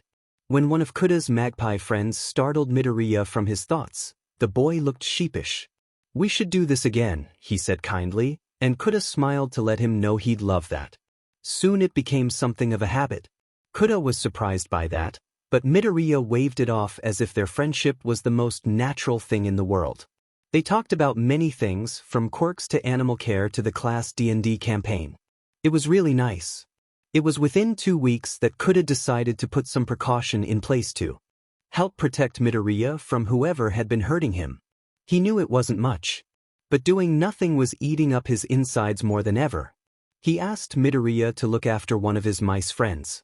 In reality, the mouse would be looking after him. Mighty Mouse, as Kuda had nicknamed her, had a strength enhancement quirk too. She used it to be destructive in the past, but since meeting Kuda she'd mellowed out. He was still pretty sure she could and would take on a grown human man. She was fiercely loyal and protective. She'd look after Midoriya and make sure no one hurt him. And she'd call him if Midoriya got in trouble she couldn't handle. Midoriya and Mighty Mouse took to each other like a house on fire. Kuda could see Mighty Mouse getting very spoiled in the future. Just in case, he reminded both of them that she should get plenty of exercise. As far as hero work goes, it wasn't much. But it was something. "Hey, Kuda, would you mind if Todoroki, Uraraka, and Ida joined us for these lessons?" Midoriya asked one day. Kuda blinked in surprise and then shifted a little uncomfortably. He spotted the low hum of anxiety in the other boy's stance. Wouldn't it be hard to teach so many at once? He signed. Midoriya hummed in consideration, then eventually nodded in agreement. "That's fair," he said. "I don't think I'm fluent enough to be much help teaching them either." Midoriya trailed off, and Kuda could tell he was shifting through other options. "Well," he said slowly, following with signs, "would you maybe want to sit with us during lunch sometime?" Kuda gaped at him, and Midoriya quickly backtracked. "And not that you have to. I know you have your own group of friends, and it's rude to assume that just because we get along that you'd get along with my friends or that dash." Kuda signed, motions big and exaggerated and flustered. "I would like that." Then he flushed and covered his face with his hands. It was nice that Midoriya was going out of his way like this. Oh God, what if his friends didn't like him? Todoroki hadn't gotten any more readable, though he smiled more around Midoriya. Ida was so loud and official and he yelled at so many people. What if Kuda messed up and broke a rule and then Ida hated him? Not to mention Uraraka, she was so tough and strong and intimidating, Kuda really didn't want to end up on her bad side. "Would you mind if my friends came too?" he asked. It'd be better to have a buffer, right? They'd take the expectation off him. Midoriya smiled brightly. The more the merrier, he signed. Lunch went better than Kuda could have hoped. Shuji, Hagakure, Sato, and Ojiro already sorta knew Midoriya's friends better than Kuda did, and things never got awkward as there were enough people at the table to keep the conversation going. Midoriya was careful to include everyone in the conversation, asking Kuda's opinion and translating for him, as well as prodding a mostly silent Todoroki to talk. Kuda had fun. He enjoyed watching his friends move when they interacted. Midoriya seemed really alive and happy when he was comfortable like this. Everyone seemed really happy. "You're really smart, Kuda," Midoriya said casually one day. Kuda had just contributed a note to one of Midoriya's analysis and set him off on a whole muttering tirade. Kuda was beginning to like these moments more because he was getting better at understanding what Midoriya was saying, and the boy was cute when he got lost in his thoughts. Kuda flushed at the compliment. It wasn't a common one he got. He didn't think he was particularly stupid, but no one ever really called him smart. He was average, really. Just another way that he faded into the background. Just average. Midoriya chuckled at his expression. I would never have thought of what you pointed out. He shrugged. You're really good at reading people and empathizing. I think that's pretty amazing. Kuda tilted his head a bit at that. Midoriya's body language said a lot more than his words. He was being self-deprecating, like he didn't think he was empathetic or good at reading people, even though he was. He seemed tired and like there was a lot more bothering him at that moment than how smart Kuda was. Midoriya, are you okay? Kuda asked. Midoriya blinked in surprise at the question and seemed to draw further into himself. He waved a hand and said everything was fine. Kuda couldn't help but think he'd ruined something. He reached out and gently squeezed Midoriya's shoulder. He wished there was something more he could do to help, but yet again he was left knowing something was wrong but helpless to do anything. Midoriya tensed at his touch and then relaxed into it. Thanks, Kuda, he said, offering a small smile instead of his usual blinding one. I really am okay though. Kuda gave him a piercing look, but he let it go. He didn't have enough information to press him on this. He couldn't risk ending their friendship if his actions wouldn't help yet. It was like approaching an injured animal, he decided. You have to build up trust before they let you help them. I can do this, Kuda motivated himself. He would help Midoriya. Hey, Midoriya said nervously. Another day, one, as new transfer student trailing behind him. The boy got approved to join their class after Mineta mysteriously disappeared. It was cause for concern for the teachers, but Kuda couldn't say he minded much. All his animals hated Mineta, and that spoke volumes about the kind of person he was. I wanted to introduce you to someone. I was thinking you might be able to help each other.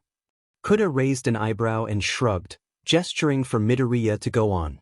The purple-haired transfer student scowled but politely waited for Midoriya to get past his nervousness.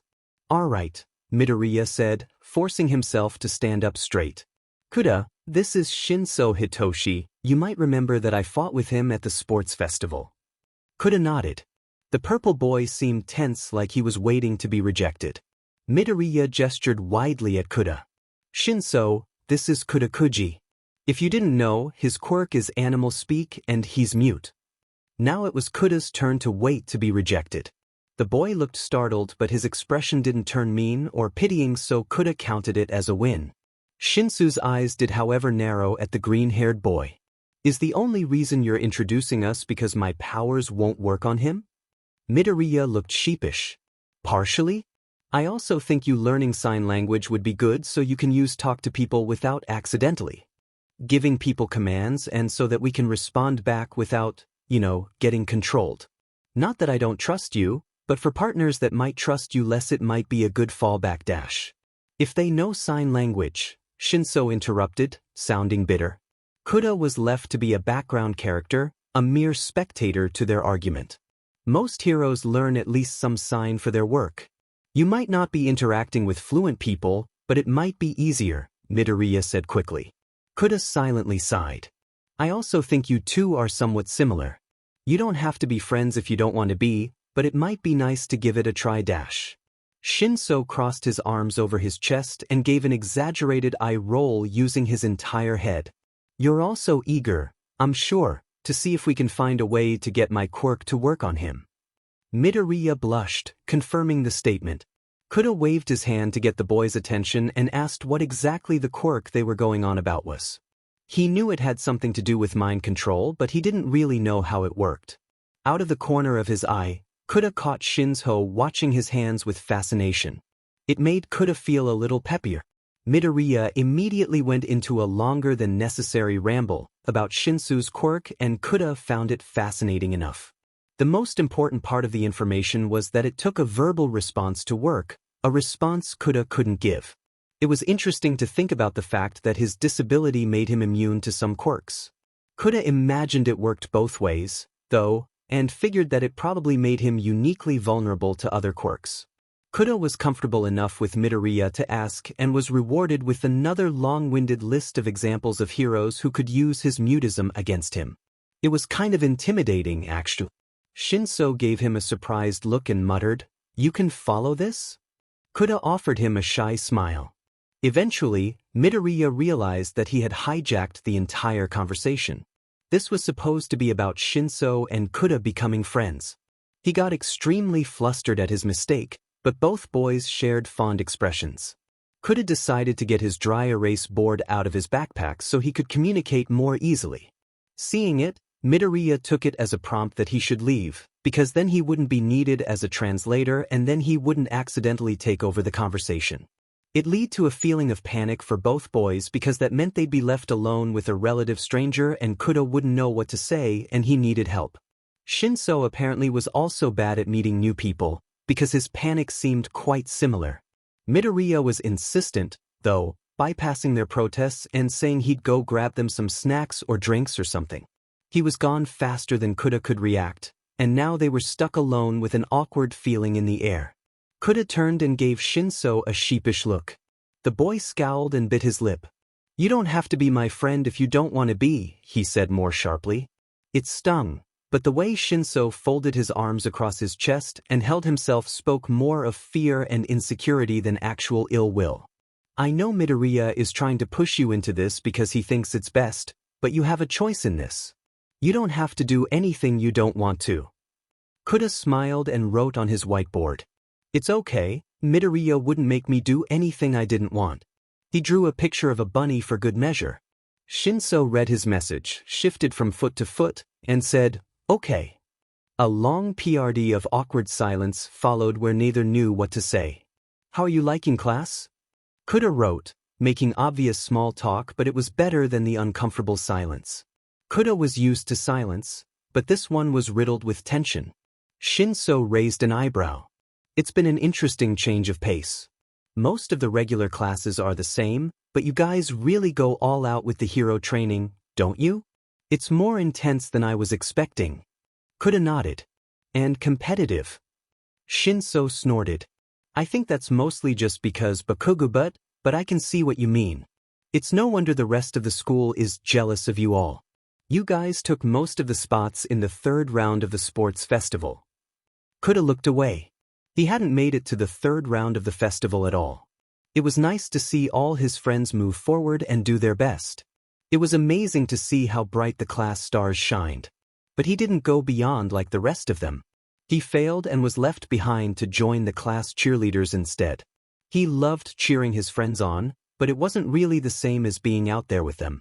Shinso saw his look of discomfort and read it better than most would.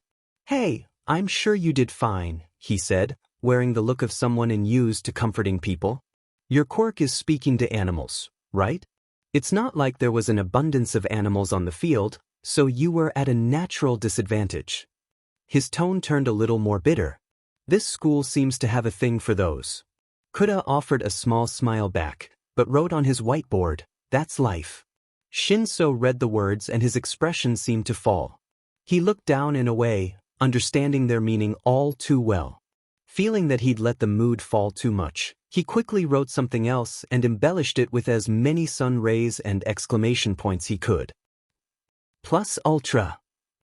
That earned him a smile, and talking was a little easier after that. He found under the initial surliness, Shinso was a genuinely kind and intelligent person. He was a bit like a street cat, slow to trust and quick with his claws, a survivor through and through, but ultimately good. And cute. He also found out that Shinso was really enthusiastic about cats, so they connected about that as well. When Midoriya came back, he beamed down at them. Yes, Kuda thought this friendship can work out. Kuda was walking back to the school from the market. He had a parakeet named Pep on his shoulder that was talking very insistently about how cold it was and he kept telling it they'd get back soon. His arms were laden down with groceries. Sato was going to do some baking, and Kuda was always happy to help him. "Well, if it isn't the class or Kuda," a familiar voice scoffed from down the street. Kuda tensed and turned to see Kibo Raiza approaching with a gang of boys Kuda didn't know. Kibo was a bully from Kuda's middle school. The boy had a mutant-type quirk that made him dragon-like and let him shoot lasers out of his eyes, but he was anything but cool. Kibo had always made fun of him for his inability to talk. He did that thing where he'd shoot lasers at Kuda's feet and ask, "Oh, do you want me to stop?" Just say the word. And then keep doing it because Kuda couldn't say anything. He used that same excuse when stealing Kuda's food or school supplies, or doing any other bullying really. For a while, Kuda tried to be the bigger person, but eventually his animal friends got offended on his behalf and attacked the dragon boy. Kuda was pretty sure he's the reason Kibo has a phobia of cats now. It didn't help that when Kibo tried to use his powers on the cats attacking him, Kuda got mad and punched him. He awkwardly waved because he didn't know what else to do. Kibo didn't know sign, so it wasn't like Kuda could talk back. That was always a frustration of his mutism. Most of the time he didn't mind his disability. You don't need a voice for most things in your life, despite what some big-mouthed people might tell you. Being mute didn't affect his ability to function in his day-to-day life. Kuda had met people who were deaf or blind or disabled in other ways who had to constantly make adjustments in their lives and figure out creative solutions to problems no one else struggled with. To Kuda, mutism seemed tame in comparison. Sure, he had to use sign and carry around a whiteboard. Sure, he had to work to get people's attention. Sure, he had to be more creative with radio communication. The entire class learned Morse code weeks early because of him. But otherwise, he wasn't really fighting his physical condition to live and act normally. But in moments when his brain is screaming insults and comebacks, begging to make himself heard and understood, he felt tied down. Stifled. He wanted to be a hero. He needed to be stronger than this. Abruptly, he turned and kept walking to the school. He would be the bigger person, he decided. He was a hero. He couldn't let petty things like bullies get him down. There are far worse things out there. He had faced some of them. Kibo wouldn't be the first or last person to hold his mutism against him. Kibo and his friends started throwing rocks at him. Hey, have you gone deaf too? Kuda's parakeet flew away. Ignore them. Kuda forced himself to take slow breaths. The rocks didn't hurt that much. He had thick skin. See, just like I told you, boys, a total nobody. Nothing in his head but air. Wouldn't know a punch from a kiss. Makes you wonder how he's even L-dash. There was a sudden shrill screech. A mouse flew out of the bushes and jumped unnaturally high, slamming into Kibo's chest and clawing at his tough skin. Mighty Mouse, a voice called right behind. Kuda turned to see Midoriya running out of the school gate dressed in running clothes. Pep flew not far above him and Kuda gave him a grateful look. I'm sorry, Midoriya said to the bullies after he skidded to a stop, bowing and grabbing Mighty Mouse from Kibo's shirt to prevent further damage. Mighty Mouse struggled in his hands. I'm so sorry, she's usually so well behaved. Kibo scowled and glared at Kuda. Oh, don't worry, it's not your fault. Midoriya turned and gasped slightly, Oh, Kuda. His eyes seemed to narrow at the small scratches and dirt on Kuda's cheeks. What happened? Are you okay? Do you need help? Who dash? Holy shit. It is you, another boy in Kibo's group said. Deku? Midoriya's expression changed so quickly from concern to fear that Kuda's stomach dropped with it. He looked smaller and warier, the way he used to look around Bakugo. A dark look haunted his eyes and Kuda could see the old pain and scars. Oh Shirokuen. Midoriya stuttered. His eyes nervously flitted around for an escape route as the dark-haired boy with creepily long fingers came forward and wrapped them around Midoriya's upper arm, trapping him. Kibo-kun, this is the quirkless kid I was telling you about, the one that was always trailing after me and Bakugo. Oshiro said. He seemed to be bragging when he mentioned Bakugo. Midoriya ducked his head and Kuda found himself gently setting the grocery bags on the ground, preparing for a fight. The boy's grip turned bruising and Kuda flushed in anger as Midoriya winced. So how've you been, Deku? Haven't gotten yourself killed yet? Why not? Not tired of being a useless drain on society? He spoke quickly, one insult after the other. Kuda looked at the other boys and noticed that no one was looking at him. Once again he had faded into the background, there but easily forgotten. Kuda's eyes widened at the realization. There were two other boys beside Kibo and Oshiro. A boy covered in brown hair everywhere on his body and a plain-looking redhead who was taller and meaner-looking than Midoriya. You've been fine, Oshiro, Midoriya said, looking anything but fine. I got into your dash. Oshiro laughed harshly and Kibo and the others joined him. They acted as though that was the most ridiculous thing they had ever heard. Midoriya looked very small in that moment. Kuda had never really noticed how small his friend was with the boy's larger-than-life spirit. Carefully, quietly, Kuda moved behind them and made eye contact with Midoriya. Midoriya's eyes widened and he instantly caught on. As if, Kibo snorted, quick to join in. Kuda silently called them stupid because Midoriya had clearly just walked out the school gates. Midoriya had also very publicly made it to the third round in the sports festival. I knew you were pathetic, Oshiro sneered, but I didn't think you were this pathetic. You're lying now too? Let me guess, you got a hand-picked recommendation from All Might too? What a joke. Midoriya's hand twitched and Kuda saw that he was subtly signing. Kuda signed back, and it was easier because no one was looking at him. Kibo has laser eyes. Usually only uses one at a time. Leaves him temporarily blind in the eye he uses. I don't know the others. Midoriya gave the barest of nods. Hey Kibo? Do you want to see if he still cries when burned? Oshiro cackled. He used to make the stupidest little noises. Kibo and his friends laughed while Kuda started to see red. Midoriya's sharp eyes were the only thing that stopped him from acting. Kibo had moved closer to leer at Midoriya. Midoriya braced his feet apart so he'd be ready to move when the fight started. He still had a hold of Mighty Mouse, whose small red eyes were glaring at the bullies with hatred. Taking a deep breath, and like Kuda, trying to be the bigger person, trying to give them a chance, Midoriya said, "Please let go of me, Oshiro." The pained look was gone from his eyes and replaced with the burning determination that Kuda found so intimidating. Oshiro leaned in further. "Why don't you make me?" Midoriya turned his face and met the bully's eyes. "Okay," he said, and grabbed one of the fingers wrapped around his arm to bend it backwards with an audible crack. Several things happened very quickly after that. Taking that as his cue, Kuda grabbed the other two lackeys by the side of their heads and knocked their skulls into each other. They dropped to the ground, unconscious. Mighty Mouse squealed as she jumped from Midoriya's hand and started attacking Oshiro, who had screamed and was cradling his probably broken finger. Oshiro did not have the advantage of dragon scales to protect him, so her attack was a lot more effective. Midoriya used his newfound freedom to rush Kibo and slam his elbow into his stomach. The next moment, Midoriya was ducking and Kuda was moving to catch Kibo in a full Nelson, forcing his face upwards so he shot his laser into the sky. A quick jab to the throat from Midoriya abruptly cut off the light show and Kuda dropped the boy as he struggled for breath.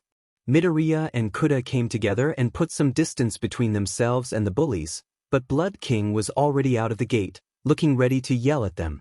Midoriya and Kuda shrank into themselves as one and shared frightened looks. Blood King had been guarding the gate for the afternoon, Kuda remembered. Kuda wondered why he hadn't stepped in sooner. Blood King glared down at them and it was then that Kuda realized how this must have looked. With slight panic he called Mighty Mouse off and the mouse gave him a surly glare before reluctantly halting her attack and wandering over to stand beside Midoriya's foot. Oshiro, who was covered in scratches, looked slightly traumatized. Kibo was coughing on the ground. The two other boys were still unconscious. "Do you have an explanation for yourself?" Midoriya squeaked and Kuda was silently freaking out. They'd just been in a fight. With civilians. Oh God, they were going to be expelled. They attacked us. Oshiro shouted, looking slightly hysterical. He pointed a long finger at Midoriya. That quirkless freak attacked us. Blood King grimaced and looked down at Midoriya. Midoriya, I was not aware that you were quirkless. Midoriya looked as though he was choking on air. His eyes were blown wide. Blood King turned to Kuda. How did you get those scratches on your cheek? Kuda jumped a little but hesitatingly signed. They threw rocks at me. Kibo sat up, rubbing his throat and still wheezing slightly.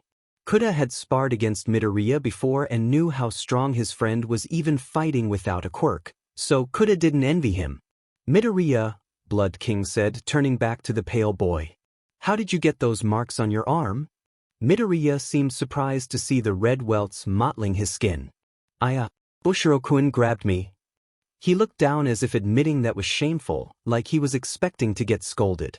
Blood King frowned at the expression but let it go to turn on Oshiro. That's 2 cases of physical assault already.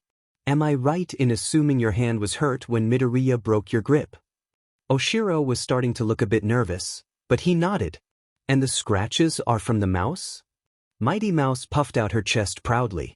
Oshiro gave her an apprehensive look before nodding. Blood King hummed and looked down on Kibo with distaste.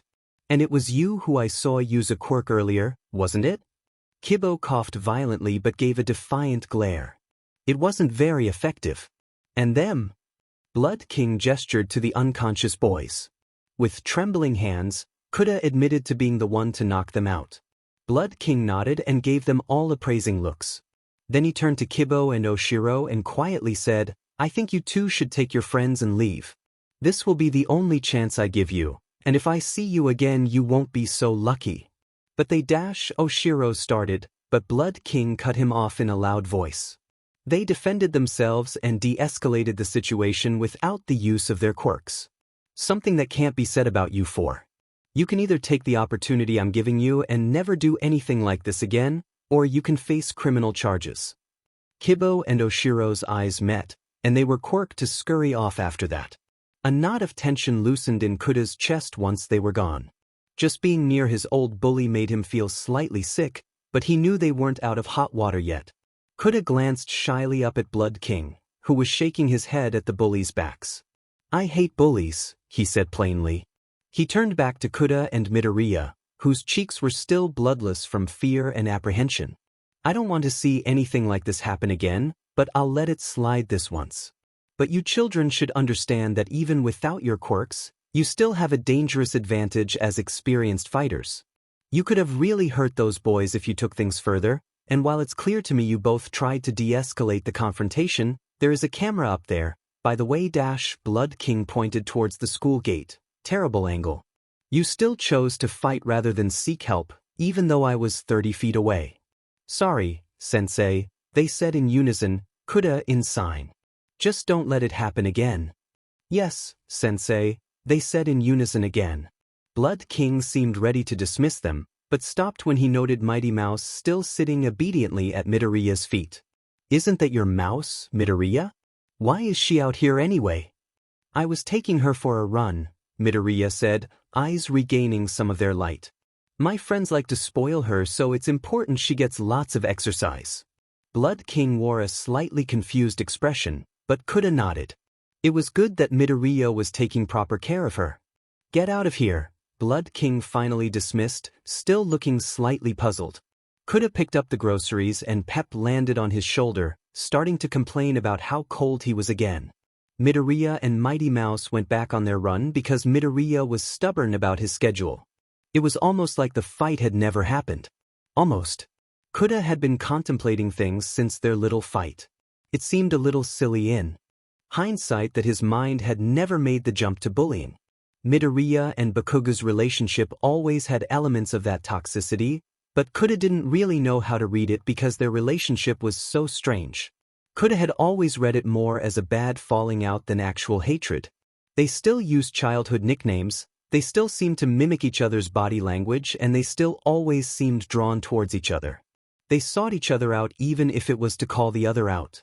Kuda couldn't exactly call that liking each other, but it wasn't really hatred either. Kuda figured it was mostly just confusion.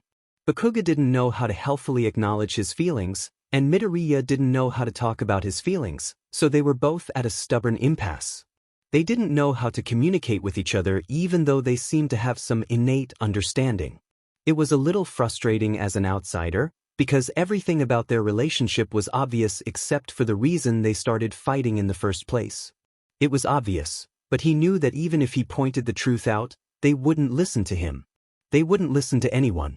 Moving on from that line of thinking, just about everything else about Midoriya's abused behavior matched the signs of bullying. Heck, some of the signs Kuda hadn't attributed to the abuse matched up. Kuda felt kinda stupid for not putting it together. Even still, it must have been bad. It must have been really bad to put that look of fear in Midoriya's eyes. Deciding that he could no longer sit around doing nothing, Kuda stood up, got a piece of cake from Sato in the kitchen, and started looking for his friend. He got friendly hellos from more of his classmates as he walked. He was retroactively surprised at how popular he'd become. No one had really looked at him like this before. He wondered if Midoriya had anything to do with Kuda froze, the realization hitting him like a tidal wave. Then he found himself running down the hall to Midoriya's room and slamming the door open in an act ruder than anything that could be attributed to him before. Midoriya startled, having been sitting at his desk cooing at Mighty Mouse. Kuda quickly put the piece of cake down and signed accusingly. "You've been trying to help me this whole time." Midoriya said, having only really seen the latter half of that sentence. Kuda huffed and signed it again. "Well, yeah? Isn't that what friends are for?" Midoriya said, looking self-conscious. "You seemed lonely." Kuda stared at Midoriya for what felt like a long moment. He felt strangely like he'd been manipulated somehow, but Midoriya seemed so genuine and really Kuda was being slightly hypocritical. Kuda had been just as ready to use their friendship as a means to an end while helping Midoriya, so he wasn't exactly being fair when he overreacted like this. Finally, Kuda said, "I brought you cake." Midoriya burst out laughing, the intensity of the moment destroyed. "Thank you." His friend smiled warmly and Kuda felt any indignation he had melt away. Kuda grabbed Mighty Mouse off the desk and settled onto the bed to cuddle her. "I'm normally supposed to avoid sweets, but I think I'll have a cheat day." Midoriya winked and dug in. Kuda smiled back at him, feeling an overwhelming fondness, but he knew he was letting his reason for coming here get away from him. In his hand, Mighty Mouse basked in all the well-deserved attention she was getting. Slowly, Kuda looked up at Midoriya and said as clearly and obviously as he could, "Thank you for helping me today." Midoriya blinked his big green eyes back at him, "And thank you right back for helping me." Midoriya paused and got a distant look in his eyes. Quieter, he said, "I'm not sure I would have been able to face Oshiro without you there. He'd never been as bad as Kaken, but the feeling of his fingers on me, it took me back, you know?" Kuda nodded. He did know. That moment of suffocating fear, that sense that even though years have passed things haven't changed at all. It was all too familiar. Biting his lip and wondering if he'd get an answer, Kuda slowly asked, "Midoriya, why do people keep thinking you're quirkless?" It had been a question he's been wondering about for a while. First Bakugo at the start of the year, and now this former bully. They didn't say it like they were mocking him for his bad quirk, they seemed to actually believe he was quirkless. It was strange. Kuda watched as Midoriya tensed. He laughed nervously. "I was a late bloomer, really late.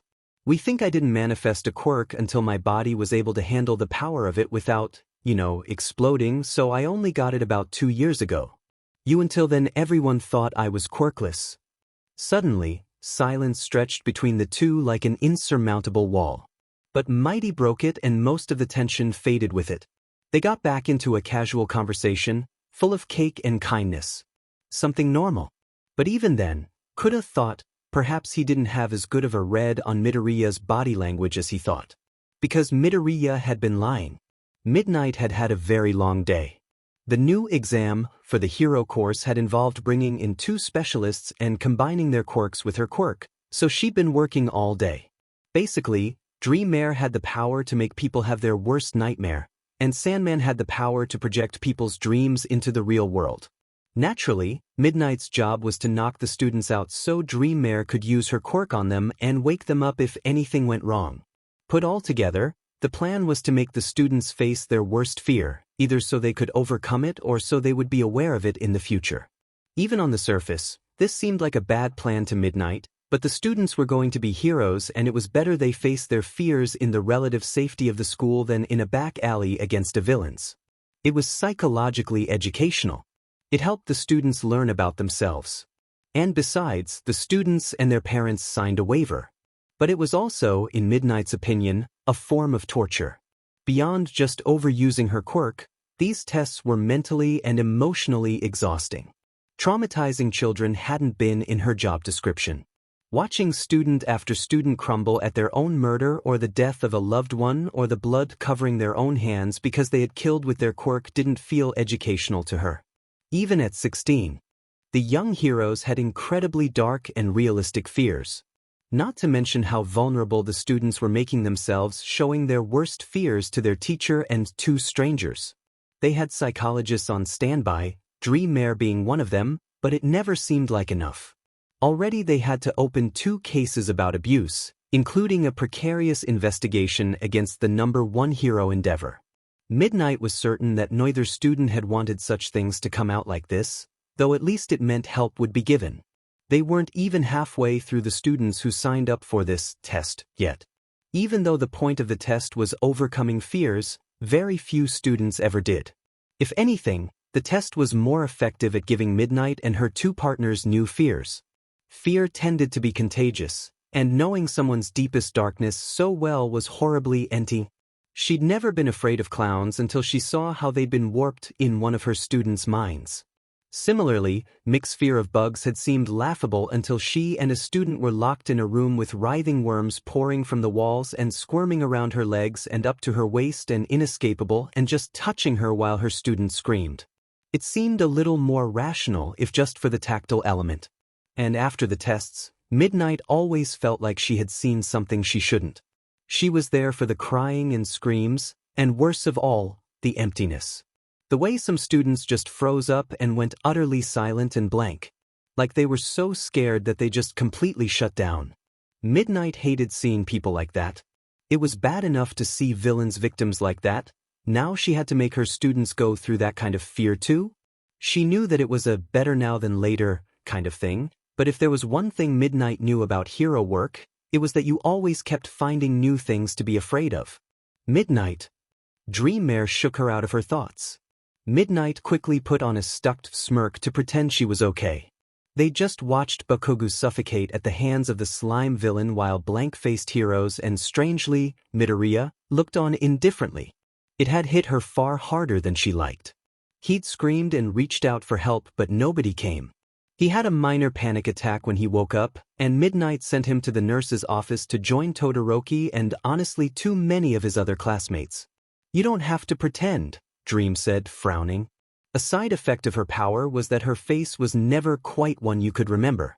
Not average, per se, more like someone you passed on the street who seemed familiar but you couldn't quite place. Midnight considered protesting for a moment, puffing her cheeks out stubbornly, but then she exhaled slowly. It was hard to keep the "I'm dangerously CC" thing up all the time. That wasn't to say she wasn't dangerously secretary. She loved to CC and SDSM and she had a great body, no one could take that away from her. But as time's gone by, her hero persona has started to feel more and more like a costume. One that she had to perform because it was what was expected of her. Most of the time it's easy. The character wasn't too different from her, and she loved teasing people, but on days like today, she just couldn't feel it. She could fake it, but it just didn't seem worth it right now. "Please tell me today is almost over," Midnight said instead, running her hand through her dark hair. "Almost." Dream shrugged. "According to the list, we only have one left for today. Midoriya Izuku." Midnight bit her lip. Another hard one. She, like most people, found Midoriya absolutely adorable, but she also knew he attracted trouble like the plague. He always seemed to be in the middle of something, always pushing himself past his limits and nearly dying or killing himself in the process. Aizawa complained, worried, more about him than any other student. That meant either the kid was stupidly fearless, or he had a lot to be afraid of. Midnight had been told about the near miss with disintegration he and CU had at the USJ. There was no telling what other scars his nightmare would bring to light. "Well," Midnight said, giving another long tired sigh, "let's get this over with. Send him in." Midoriya seemed more timid and nervous than usual. That wasn't really surprising, and showed that he at least had the sense to be nervous about this kind of thing. Bakugo had come in all brass and confident and ended up worse for it. If Midoriya was already anticipating what was to come, then he was at least a little prepared. "Okay, Midoriya," Midnight said with a smile that didn't begin to reach her eyes. "Here's how this is going to work. I'm going to put you to sleep over in that cot there." Midnight gestured to the only thing in the room, a cot pushed into the corner. "Dreammare here is going to kiss you on the forehead. Like Recovery Girl, her power works through her saliva, but it only takes effect on sleeping people. Her saliva will seep into your skin and cause a violent nightmare tied to your greatest fear. The effects of her quirk will wear off the moment you wake up, so don't worry about that." Dream gave a small, professional wave and Midoriya looked completely fascinated, probably wanting to ask all the questions he could about the power. Midnight quickly moved on. Sandman, here, Midnight gestured to the mute person standing a little further to the side. They were a person made entirely out of sand, wearing nothing but a trench coat and a top hat. They were genderless despite having the word man in their name. We'll sprinkle a little sand on your head, and it'll connect to the rest of the sand in their body. They'll use that to build an illusion of what your dream is. That way Dream and I will be able to see the dream too, and be able to wake you up if anything goes wrong or things get too intense. We are the only 3 people in the room. The tests are not being recorded, and just as you have signed a waiver, so have we. Everything we see and hear while you're in the dream is confidential.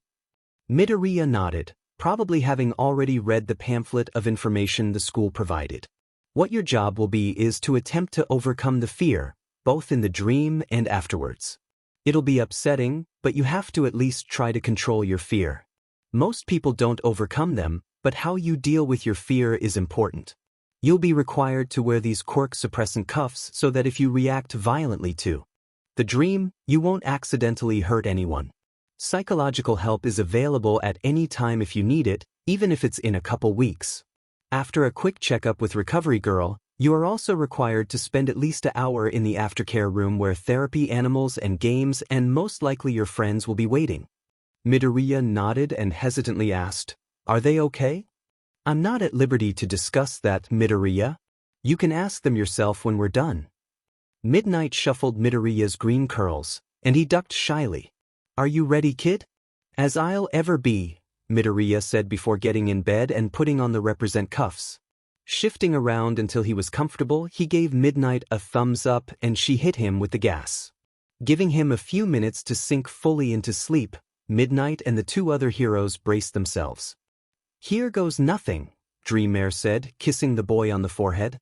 Sandman followed not long after with their magic dust. Watching this next part was one of Midnight's favorites. Pulling off their trench coat and hat and handing them over to Dream, Sandman moved into the middle of the room and collapsed into a pile of sand.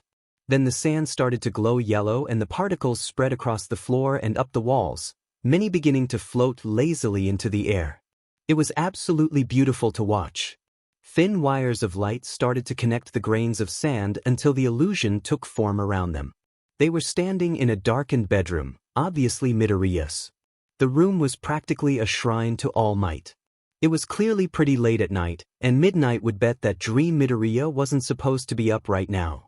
Dream Midoriya looked to be about 5 years old, wearing All Might pajamas and being one of the cutest kids Midnight had ever seen. Under different circumstances, Midnight would have been squealing with delight, but now all Midnight could do was feel was tense. She hoped it wasn't abuse. She hoped it wasn't going to be too bad. Little Midoriya was peeking through the crack of his bedroom door. The crack was the only thing letting light into the room. Down the hall, Midnight could hear the faint sound of crying. Midoriya could too. "Not this one," little Midoriya whispered, apparently a lucid enough dreamer that he knew what was happening. He pulled the door open and walked slowly down the hall. The illusion moved with him and Midnight held her breath, waiting for the axe to fall. She expected to find his family's bloody corpses or an impossible villain at the end of the hall. Instead it was just a woman, sitting at a table in the kitchen, a bottle of sake and a small glass in front of her. The bottle was more empty than full and the woman's face was wet with tears. Midnight recognized her as Midoriya's mother, a fretful but loving woman who was often seen worrying about her only son. Midnight had liked her the few times they had met, and she couldn't blame the woman for worrying so much. Her son gave her plenty of reasons to be worried. "Mommy?" little Midoriya asked, looking up at his mother. They were the spitting image of each other. Inko-san jolted and turned to see her son, a look almost like fear on her face. "Izuku, sweetie," she said, voice harried and vulnerable. "What are you doing up?" "I heard you crying," Midoriya said quietly. "Are you okay, Mommy?" There was a moment where the woman seemed to be trying to gather her strength, where she tried to pull herself together for her son. But then her face crumbled, and the tears started coming fresh and strong and heavy. "I can't do this, Izuku." Her voice cracked and broke, and she wrapped her arms around her chest as if trying to hug herself. Midoriya rushed forward to hug and comfort his mother. She wrapped her arms around him and just sobbed harder, and for a couple minutes, they just sat there and hugged. Everything was silent save for the soft sobs of his mother. Midnight exchanged a look with Dreammare, not fully understanding what was happening. The coil of tension in her chest wound tighter. Midoriya's mom tried to say again. I can't do this anymore, Izuku. She pulled back and put her hand against his cheek, looking at him as if he was the most precious thing in the world, while everything else about her was shattered. I'm sorry, you know I love you, but I can't, I'm not strong enough. Izuku looked up at his mother, eyes suddenly alert. What do you mean? Midoriya's mother swallowed and she could no longer meet his eyes. I don't think I can take care of you anymore. Midnight saw the exact moment Midoriya's heart broke. What? Inko-san tried to wipe the tears off her face. You're always getting hurt. And I see the way the other students bully you. I know you haven't been getting those bruises from roughhousing. I wish I could do more for you. I wish I could help you. But I can't. No one will listen no matter how hard I try. They don't see how precious you are. Midoriya stared at his mother, still not comprehending. Izuku, you're the best thing that's ever happened to me, but I'm not strong enough to raise you. I'm not enough, Izuku. I love you, but I'm not enough. Midoriya's mother shook with fresh sobs, and they sounded painful. Midnight could only look on with horror. Yes you are, Midoriya said, seeming to break out of his stupor. You're the best mommy ever. You've always been the best mommy. There's no better mommy out there in the whole world. I'm sorry Izuku, was all his mother said. Midoriya's face twisted, as though he still couldn't quite understand what was happening. But you are the best. You take care of me and you fix my owies and you listen to me. Mommy, I love you more than anyone. There's no one as strong as you. Not even All Might. Inko-san just sobbed harder. A look of guilt crossed Midoriya's face. Did I do something wrong? He asked in a small voice. No, Izuku. Then what's the problem? He asked, almost frustrated. I'm sorry. I'm so sorry. Mommy, Izuku said, moving to hug her again. Mommy, it's going to be okay. We're just gonna go to bed and in the morning everything will be all better. Inko-san pulled away. It's not, Izuku. She seemed to take on some resolve. I think it'll be better if you went to live in a quirkless refuge. Midnight gasped. Quirkless refuges were essentially orphanages for quirkless children. There was a high population of children abandoned when they were found to be quirkless. Very few of these children ever get adopted. Quirkless refuge houses were supposedly safe houses for those children. The houses were often run by adult quirkless people who'd been through the system too. They also acted as a safe place for the quirkless homeless population. They were supposed to be safe, but they were often overcrowded and underfunded. Hardly any place a loving parent would send their child. Izuku stared at his mother and shook his head. No, he said firmly. No, I won't go. Izuku. No, Midoriya insisted, crossing his arms across his chest. I won't go and you can't make me. Izuku, it's what's best for you, Inko-san said in a pleading tone. You'll be among people like you. No one will look down on Dash. No, Midoriya said, stubbornly. You're what's best for me. I'm staying here. Izuku, Inko-san's voice trailed off, and she bowed her head as if she carried the weight of the world on her shoulders. Izuku, you don't have a choice. Midnight could tell those words hurt the woman to say. They hurt Midoriya more. Mommy. No, the little boy said in a keening voice. Glassy tears spilled down his face, and Midnight had never seen a look like that in her student's eyes. Mommy, no. I'll do better. I won't let Kaken and the others bully me anymore. I won't get hurt anymore, I promise. Inko-san didn't respond. I'll bring my grades up, I'll help out more around the house. I'll be the best son you could ever ask for. Still silence. I'll dash, and Midoriya's eyebrows drew together as if in pain. I'll give up on my dream of being a hero. I won't have to get hurt then. You won't have to worry. Inko-san gasped. Izuku, no dash. You're way more important than those dreams, Mommy. Izuku pleaded. I'll give up anything to stay with you. I'll do anything. His voice was choked up with tears, his small hands tugging at his mother's sweater. Izuku, I could never ask you to give up your dreams, his mother said, and she sounded tired. Just so tired. They aren't worth losing you, Midoriya said with quiet desperation. The strength seemed to leave Inko-san, and she finally pulled her son back into a hug. She carded her fingers through his dark hair and looked older than Midnight had ever seen her. I love you, Izuku, Inko-san said softly. I love you so much. Then don't do it, Midoriya keened, crying into her shoulder. Don't do it. His mother soothed. She started to sing an old lullaby that Midnight didn't recognize. Slowly the image of the apartment kitchen began to fade as Midoriya went to sleep. Please don't go. When he woke up, they were back in Midoriya's bedroom and everything was quiet. A disturbed look crossed his face and the three heroes watched in silence as he quietly got out of bed and padded barefoot through the dark house, looking in every room to find his mother. She wasn't there. He was totally alone. Midnight woke the boy, a heavy feeling hanging over her. Her face was wet with tears, as was Dreammare's. Sandman had to take some time to reform into their human shape. Midnight didn't bother trying to cover her feelings up. It didn't seem worth it. Midoriya awoke, looking pale and vulnerable. There were still tears drying on his cheeks. He had apparently been crying in his sleep. It made sense. You okay there, kid? Midnight didn't really know why she asked. A long empty moment stretched between them. Midoriya stared glassy-eyed ahead. His hand rested over his heart like it had been physically wounded. She wouldn't do that, Midoriya said with absoluteness.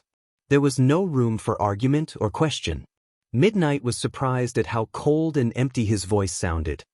He turned and met her eyes and there was nothing but tempered steel in them.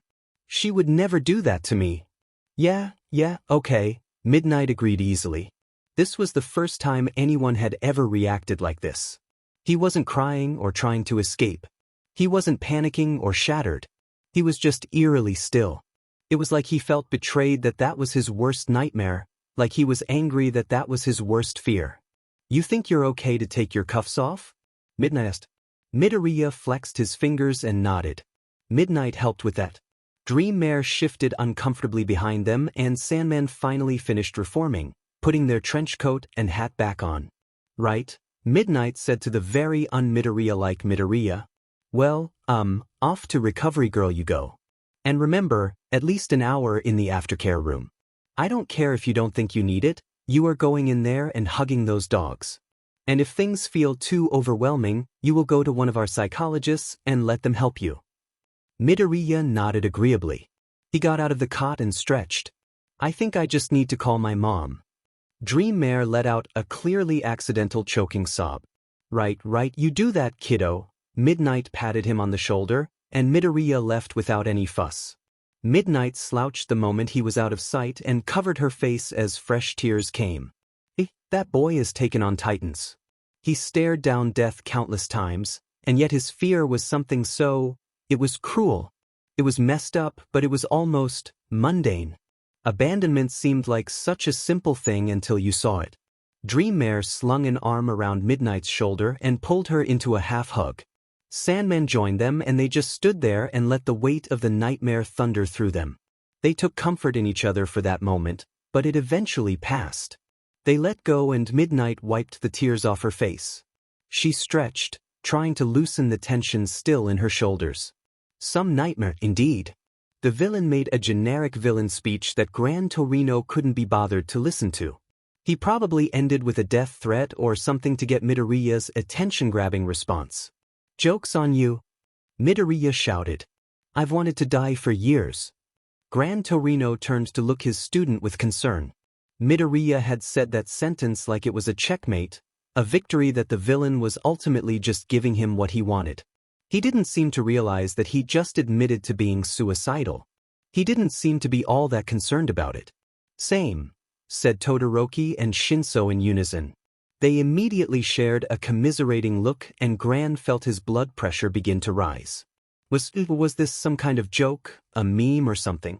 Same, said another classmate, who seemed to be covered in glitter. Ioma? Enyoma? Gran didn't know. Even young Ida took a long considering moment before nodding. Same. Bakugu glared at them.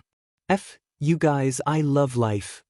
The villain blinked at them, somewhat perturbed that the next generation of heroes seemed to all have death wishes. Gran Torino was in reluctant agreement, because that was a rational response. Why did so many of these children want to die? Hey, Eraserhead warned, having clearly dealt with this before. What did I tell you about scaring normal people? Is he really normal if he's a villain? Uraraka asked, subtly putting her vote towards the suicidal group. Eraserhead just gave the tired sigh of someone who didn't feel it was worth the argument. Why do you want to die? Gran Torino couldn't understand it. A few of the students gave non-committal shrugs. Well, Midoriya said, always full of answers. Strictly speaking, I have a lifetime of depression to blame, but anyone looking can see that society is going down the crapper.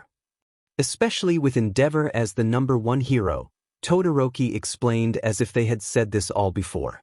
Our justice system is the most unstable it's been in years. No one trusts him, and once some key details about him come out, his position as #1 will only sow further distrust between the public and the hero system. Ida was nodding along and jumped in. Meanwhile, villains will be more active and cause more chaos than ever. That responsibility falls on our shoulders. Pro-heroes can only do so much, but the inherent weaknesses in the system will become more and more evident in the years to come, and there's a strong possibility that in the near future this distrust and instability will result in widespread riots if not outright war. Not to mention the inflation that's coming our way. Uraraka chirped. The financial pressure that's being put on the government from villain damage has been steadily rising taxes and creating a huge disparity between the lower and upper class. We hardly have a middle class anymore. And since the law prohibits casual quirk use, people can't help relieve some of the financial pressure or fix damages with their powers. A market crash is coming. On top of that, quirk discrimination is more prevalent than ever, Shinso contributed bitterly. That feeds directly into the criminal system. People who can't get jobs or who can't live normal lives because of their quirks are alienated by society. Our law doesn't protect them, and as a result, most decide to live outside the law, to find their protection in gangs or villain support or vigilantism. The League of Villains offers more protection to society's outsiders than the government does. And the black and white heroes versus villains propaganda only escalates our society's racism. It leaves no room for people in the moral gray. It simplifies things to the point of dehumanizing a large portion of our population. Yaoyorozu nodded in agreement. Our law system as it stands is insufficient and outdated. Laws that were made for a quirkless world haven't been adjusted for societal changes, even though it's been nearly 200 years. The focus on quirk regulation and the militarization of heroics has let structural systems such as finances and civil law fall into horrendous disrepair. If these systems were properly functioning, you'd see a tremendous reduction of crime, seeing as many crimes are petty court cases met with indifference that escalated to violence. An argument about custody, a financial disagreement, a claim of discrimination, all issues that could be handled with proper infrastructure. Despite what the media wants us to believe, Midoriya said, bringing attention back to center stage, our futures aren't particularly bright. By entering the hero system, we have simultaneously taken on a huge responsibility and painted giant targets on our backs. We are just as readily political scapegoats as we are the people who save lives. We are the acting military, and as such we are given privileges that put us outside the law and outside of normal citizenship. We have the power and training to kill and get away with it. That is an incredibly dangerous thing that makes us very susceptible to corruption and very easy to fear.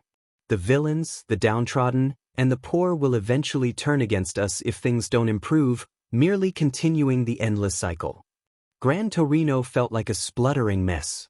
He wasn't expecting such a thought-out response. He could admit the world was going down the crapper. The world was always going down the crapper.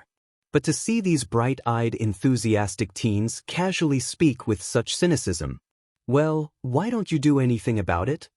We plan to, the entire class responded in eerie unison. Gran was too old for this.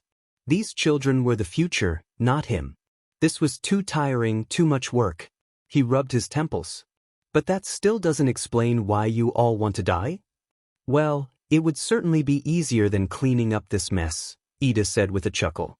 Many of his classmates grinned and laughed along. Gran Torino felt like he was having an aneurysm. The sparkly kid, Aoyama, walked over and patted him on his shoulder. If it makes you feel better, signing up to be a pro hero was essentially suicide anyway. He wore such a warm smile. If we don't achieve some level of apathy or acceptance about our near imminent deaths, there's nothing to stand between us and constant existential horror.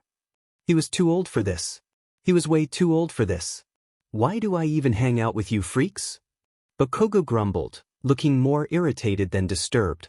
Villains bagged, Aizawa said, apparently having taken their distraction as an opportunity to grab the villain with his capture gear and force him into SBMsin. Eraserhead, what have you been teaching these kids? Gran Torino asked snappishly. Aizawa raised an eyebrow.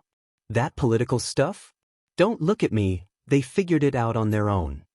Deku was the one who originally brought up the subject, Uraraka said, giving credit where it was due. He was right, politics are an important thing to think about when training to be a pro hero.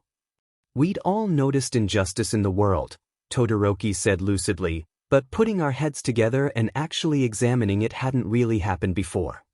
It's nice to have a game plan moving forward. Ida gave Midoriya a proud look. We may have argued initially, but political awareness can only mean that we're more prepared for what's to come. Shinso slapped his friend on the back and grinned. And more prepared to change things. Midoriya blushed at all the attention. Torino just shook his head. To him, it just seemed like depression was contagious. Jesus Christ, these kids were the future. He looked at Midoriya, who just offered him a sparkling, self-deprecating smile. He was definitely too old for this. Izuka Midoriya was a lot of things. He's self-sacrificing, determined, shy, soft-spoken, talkative, analytical, and so many more adjectives. But one thing that no one thought Midoriya could be was Goth, specifically, emo Goth. Not the entire class knew, and it wasn't a spontaneous discovery. Only two had this sacred knowledge. Yuga Aoyama and Fumikage Tokoyami. Yuga was the first one to find out, of course. It was a lazy Saturday evening in the dorms of Class 1A, and one of the rare times that they didn't have any homework due within the next month. Yuga Aoyama was looking for one of his bottles of liquid eyeliner and he wasn't ready to ask Bakugo if he had it, so he does the next best thing. Ask the person who's known Bakugo the longest to ask him instead. Since Aoyama and Midoriya literally lived on the same floor, along with Tokoyami and the grape stain, he hoped that the green-haired sunshine child of Class 1A wasn't too busy with a future project or analyzing heroes. Aoyama knocked on Midoriya's door, waiting for a response from the shorter male. He heard something like muffled punk music, but put it off as Gyra blasting her music from a few floors above. When he didn't hear a reply, he opened the door. Mon ami Midoriya? Do you think you can ask Ba Dash? Aoyama stopped. If he were anyone else, he would have left. Midoriya, staring frozen at Aoyama who was in his doorway, was holding a handheld mirror in one hand and an eyeshadow brush in the other, sitting on his bed in the blackest, gothest outfit Aoyama had ever seen, and blasting Call of the Wild at a reasonably loud volume. Aoyama! It's not what you think it is. Midoriya exclaimed. He quickly dropped what he was holding, raced towards Aoyama, pulled him into the room, and slammed his door shut, all in the span of a few seconds. Yuga sat down on the floor in shock because Midoriya Izuku was an emo goth and there was someone else like him. Midoriya, why didn't you tell anyone that you were goth? Aoyama hesitantly asked. The green-haired, now black-haired, hero in training sighed. I didn't think anyone would really accept me like this, he said, gesturing to himself. I know you all are fine with being friends and all that, but I thought that you would all change your minds once you knew the truth. Midoriya slouched. I found the goth culture because I was being bullied and needed somewhere to really express my stress and self-loathing. I made a few goth friends online and met up with them a few times. They're like me, but they don't care about what society says and told me that I should do the same. I guess now, I've started to accept their advice. After all, we're all going to hell in the end anyway. He offered a little joking smile. It'll be nice to see them again. Aoyama stared at the boy in front of him. If he knew Izuku was like him, he would have befriended him much sooner. You're going to meet with them tonight? He asked. Midoriya nodded. Well, you aren't going out with that shade of purple under your eyes. Midoriya looked taken aback. What? That shade of purple is far too light for your branch of Goth. It would look better on a pastel, not an emo. Yuga said before going over to Izuku's makeup and opening his eyeshadow palette. Come here. Midoriya didn't really have anything to say, so he just sat in front of the blonde and let him do his makeup. Aoyama-kun, how come you aren't put off by all of this? He asked. Aoyama simply laughed softly to himself. Mon ami, I didn't react like what you would expect because I am le meme. The same. The blonde stated. Midoriya looked at him with wide eyes. Wait, you mean you're Goth too? Yuga nodded. Pastel, to be precise. Though I have always wanted to try your style. Sadly, I don't have the clothes for it. He sighed. Midoriya's eyes lit up, and as soon as Aoyama finished his makeup, he blasted for his closet and pulled out a large suitcase. Opening it up, Aoyama realized that there was an entire wardrobe of gothic clothing in there and watched as Midoriya pulled out a black suit, some black and studded bracelets, and clothing studs. You really want to try my style?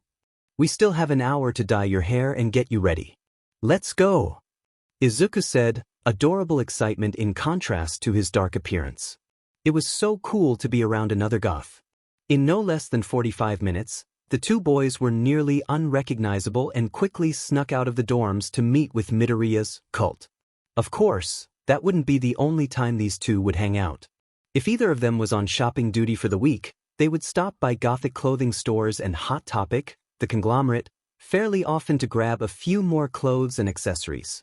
One time, while the whole class was on a shopping trip, Izuku was browsing through the gauges area, thinking about getting a few piercings when he noticed Tokoyami staring at him from the other end of the aisle. Midoriya, I didn't know you liked this kind of thing. The bird-headed boy stated, clearly surprised. Midoriya flushed in embarrassment and started stuttering. I never really told anyone about it. I mean, it's great that we like the same things, don't get me wrong. I was just never really comfortable openly sharing it. Tokoyami nodded in response, understanding. Considering that your room is covered from head to toe in All Might merchandise, no one would guess you could be this dark. It's a comforting sight, to say the least. Midoriya smiled and nodded. You know, Tokoyami, Aoyama and I were planning on heading to the cemetery tonight. If you want to join us, we'd be more than happy to let you tag along. The green-haired boy offered. Tokoyami looked skeptical. You and Aoyama? He's a pastel goth, apparently. Why am I not surprised? Tokoyami chuckled. Midoriya laughed along with him. The two paid for their items and went to meet up with the rest of the class. After that, Izuku, Yuga and Fumikage would hang out together late at night, on the roof of the dorms, talking and becoming good friends.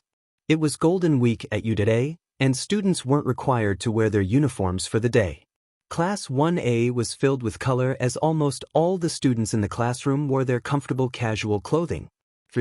Students were missing from the group of 20. Has anyone seen Deku? Uraraka asked the class. In fact, Midoriya, Aoyama and Tokoyami were all later than usual. All three of them were usually in the classroom at least 5 minutes before class started. Jairu perked up suddenly when the chatter from the classroom died down. Guys, I think I found them. But I'm hearing a million other voices around them as well. She said, getting up from her seat. Most of the class followed suit until the door opened and there stood the remaining 3 class members, except almost no one would recognize them. Izuku wore black jeans, a gray sleeveless shirt with a brown skull on the front, a leather jacket, black Converse, fingerless leather gloves, a silver angel wing ring on his right hand and an overlapping wings necklace. His hair was pitch black and he had dark makeup on, a lip ring and gauges in his ears. He had black sunglasses on his head and a black beanie as well. Aoyama was like a pale splash of color next to Midoriya.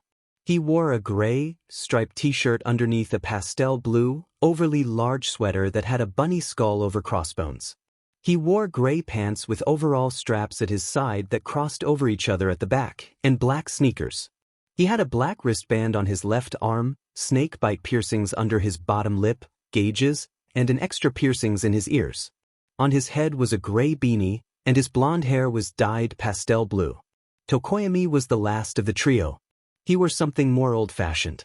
Black slacks, shiny black Balmoral boots, and a slick-looking undershirt buttoned up to his neck with billowing sleeves. A wine-red vest was buttoned across his chest with a pale white cravat tucked into it. A black cape was still fashioned around his shoulders, flowing elegantly behind him. All three of them looked at the class. Izuku raised an eyebrow. "Are you all okay? What's going on?" he asked. Most of the class was still in shock at the trio. Bakugo got over his shock quickly and stormed over to them. "What the F dash, Deku? Are you playing dress-up or some shit? Are you trying to look cool? You look f***ing stupid." Midoriya gave him a bored look. Midoriya took a breath and looked his former childhood friend dead in the eye.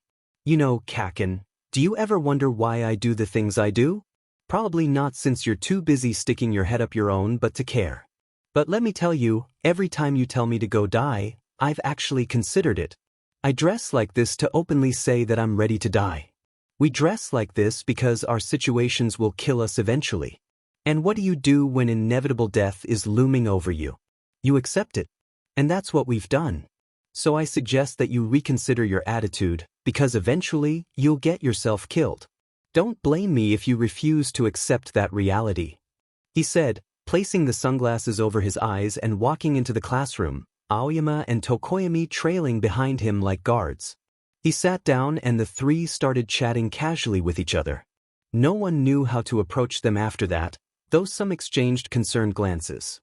A wide circle was left around the Goths and subtly Izuku smiled. His Goth debut went better than expected. At 6:45 p.m., the Midoriyas got a knock on their door. Todoroki and Midoriya both looked up from their spot on the couch where they were studying. Midoriya's mother was the one to open the door. "Hi, sweetie," the man who had knocked said with a smile. Inko-san immediately slammed the door in the man's face. She did it so fast that Todoroki couldn't even get a glimpse of him. The man started knocking again. Todoroki exchanged a look with Midoriya, who looked equally surprised and puzzled. Inko-san had never struck Todoroki as the type to act so rudely. "Mom, who was that?" Midoriya asked. "Don't you worry about it, honey," Inko-san said, forcing a smile.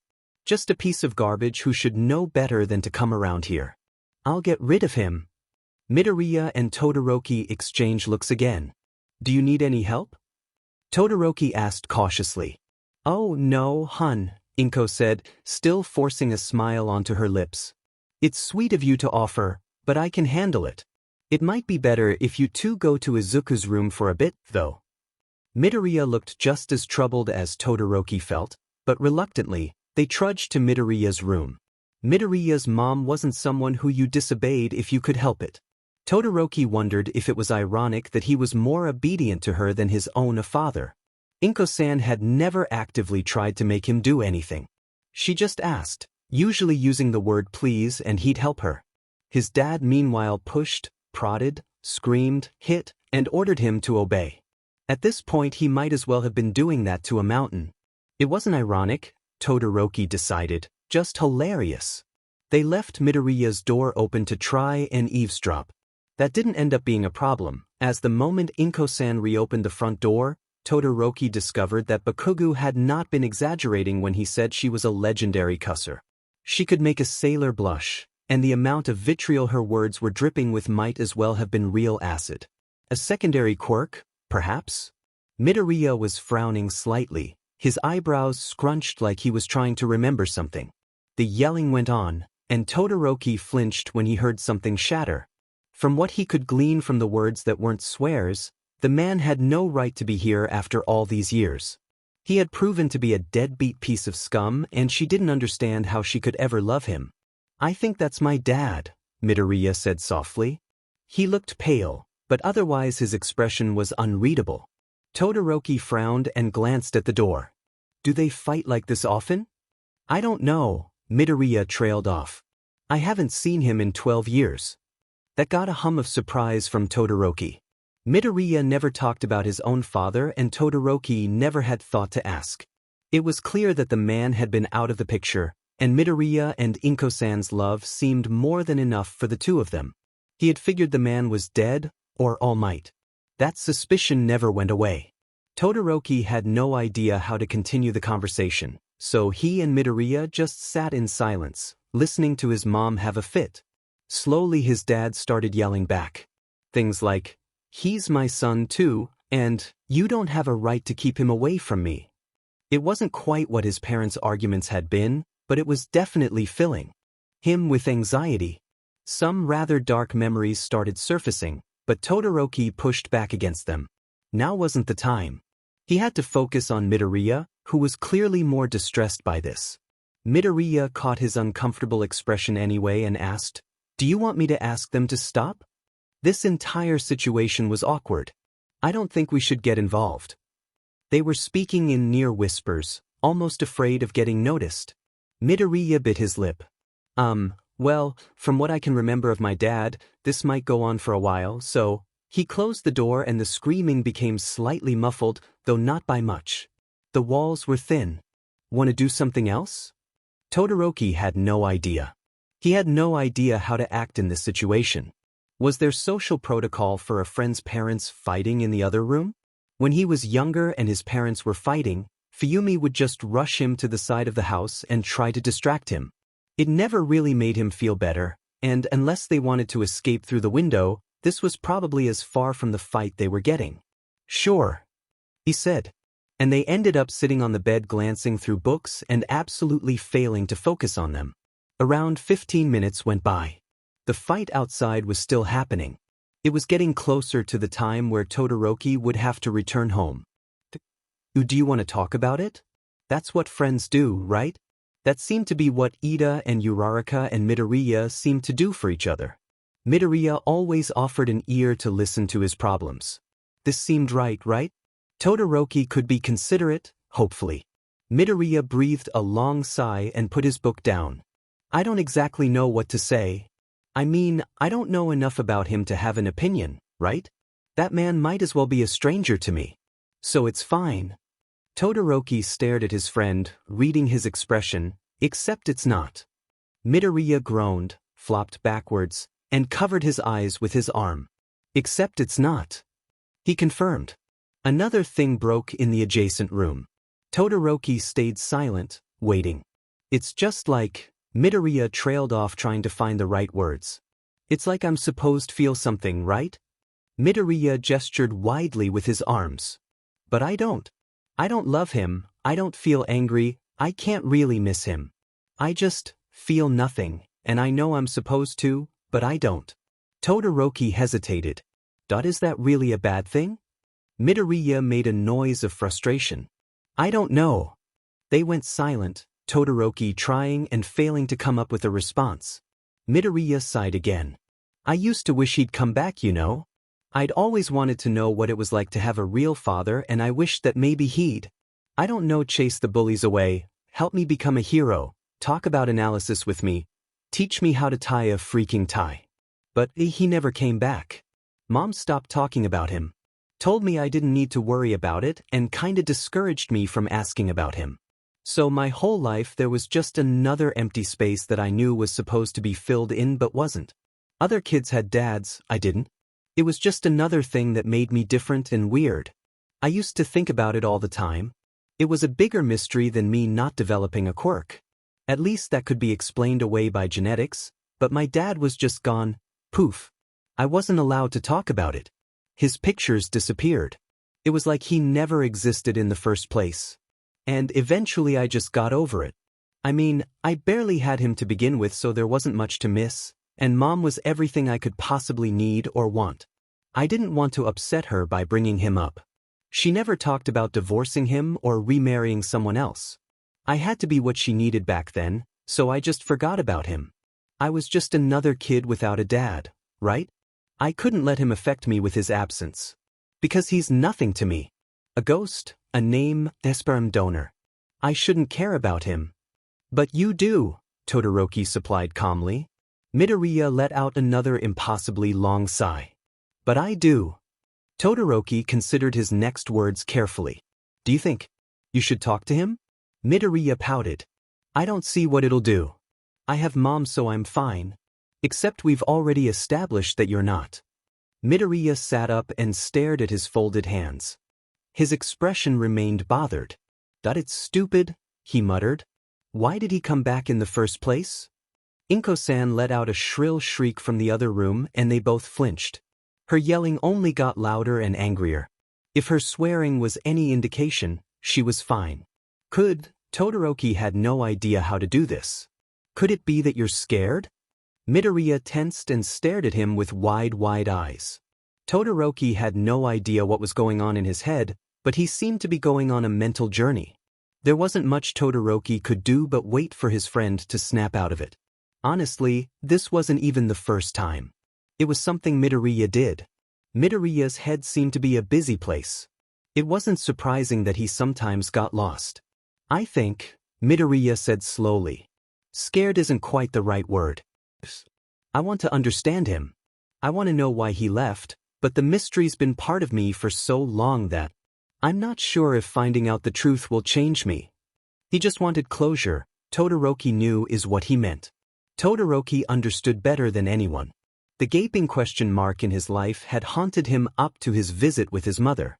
The questions of why, does she hate me? Can we fix this? Is it too late? Popped into his head every time he'd thought of her. It was also always accompanied by a deep pain in his chest.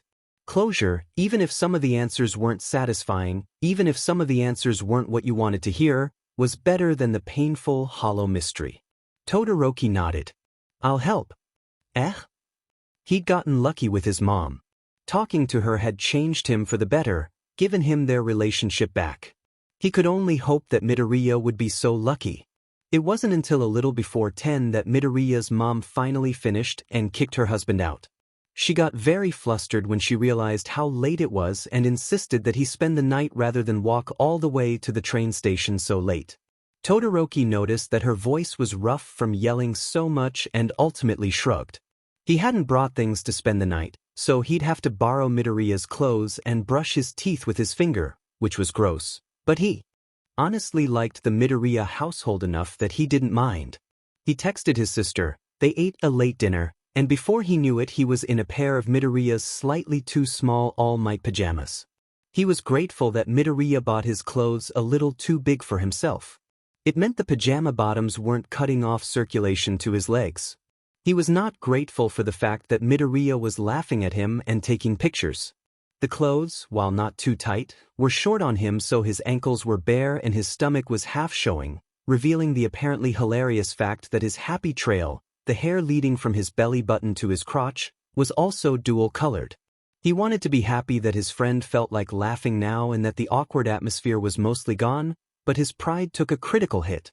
The next morning was a Sunday, and he appreciated the similarity of breakfast with the Midoriyas to breakfast with his sister.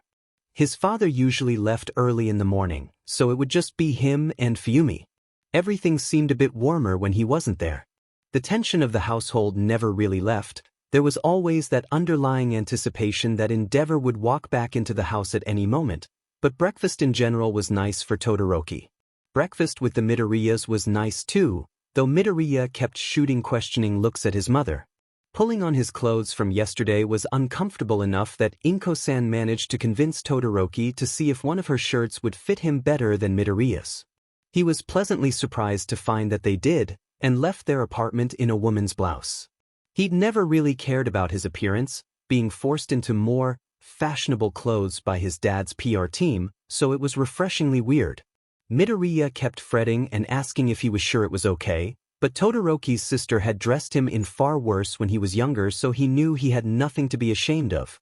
Until they ran into Midoriya's father a mere block from Midoriya's house, and the man gave him the dirtiest glare Todoroki had ever received, and that was saying something. The man looked like Midoriya, but in a tangential way. He had dark curly hair and Midoriya's bone structure, but it was obvious that Midoriya took more after his mother.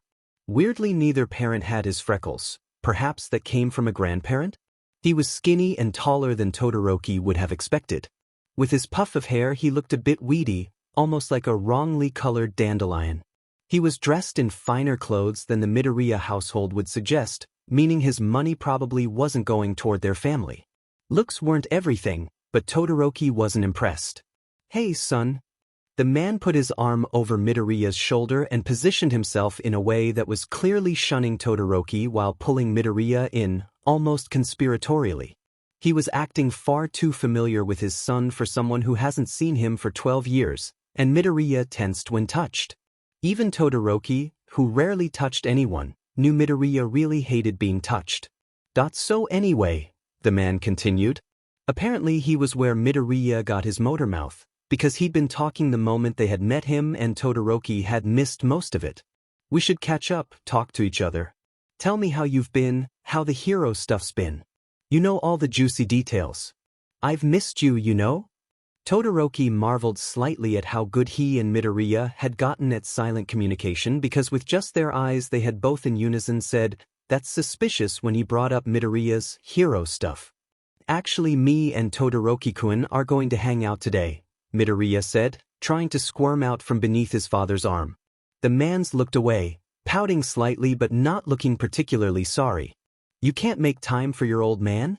You can hang out with your friend any other day, Kensha?"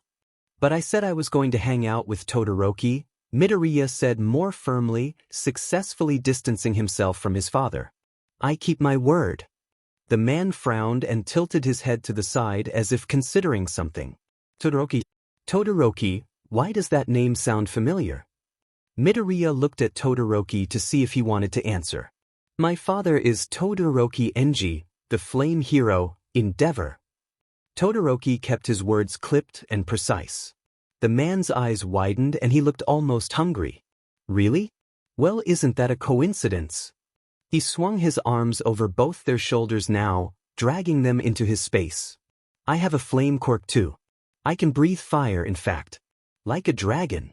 Terrible when I sneeze." He paused as if expecting the boys to laugh. They didn't. "Huh?" The man continued as if there hadn't been an awkward silence. "So, anyway, how have you been, little bird? I see you got your quirk. Why didn't you tell me?" "Little bird?" Todoroki couldn't help but ask, raising an eyebrow. Midoriya seemed grateful for the reprieve. Mr. Midoriya, or as Todoroki was tempted to call him, Weird Guy, laughed lightly. "It's my little nickname for him. On account of this bird's nest he has." Weird Guy ruffled Midoriya's hair playfully. Midoriya ducked his head and drew into himself. "I didn't tell you because I didn't think you'd care, Dad," Midoriya said. The word dad sounded like it was foreign in his mouth. "Why wouldn't I care?" Weird Guy tilted his head and looked earnest. "I'm your dad, Izuku. Of course I care about what's going on with you. So tell me these things from now on. I'll give you my number so you can keep in contact." "You haven't cared before," Midoriya muttered quietly. "Great," Weird Guy said loudly as if to cover up Midoriya's bitter moment. "So, where were we, getting coffee? Sounds like a great plan. Come along, kids, I'll even treat you." Almost simultaneously, Midoriya and Todoroki slipped under the man's arms again and fell in step with each other behind him. Weird Guy seemed to know where he was going, so they let him lead. He started going on and on about this place he used to go to and wondering if it was still there. Maybe it was just knowing that the man had abandoned his family, but something about the guy made Todoroki's skin itch. Todoroki silently looked at Midoriya to see if he was okay with this. His friend gave an unsure shrug and eventually they came to what Todoroki considered a seedy-looking coffee shop. Weird Guy grinned crookedly and gestured with his hands. "Now this, boys, is where you can get the best espresso in the country. Just have to know how to ask. I'll treat you, don't thank me. I'm doing this out of the goodness of my heart." "I don't really like coffee," Midoriya said. It was an understatement. Despite his sleeping problems, Midoriya stuck strictly to tea. The one time Kirishima and Kaminari got a cup of coffee into him has since been referred to as the incident and is best not remembered. Actually, as far as Todoroki knows, the class has had several disasters referred to as the incident, all being different things. It was kind of confusing, but he never cared enough to verbally question it. "Sure you don't," Weird Guy brushed him off. But just wait until you try the house blend, they'll make a believer out of you. If he doesn't want coffee, he's not going to drink coffee, Todoroki said icily. The man seemed to roll his eyes but smiled at him indulgently. All right, twist my leg why don't ya? He can have a smoothie, don't be so dramatic, it's just a drink. Todoroki felt fire in his nerves but held his tongue. I'll get us the drinks while you find us a table, yeah? Stick with me, Izuku. Father-son time, you know? Midoriya's dad said, waving his hand at Todoroki as if to say move along. Midoriya gave him a withering look, but Todoroki tried to give him an encouraging smile. He stepped away, hoping some alone time might ease some of the tension between them. Todoroki found a seat at a table with an umbrella outside. He stretched and took a seat. Waiting had him second-guessing himself. He had been the one to encourage Midoriya to talk to his father, but right now everything seemed so awkward and weird.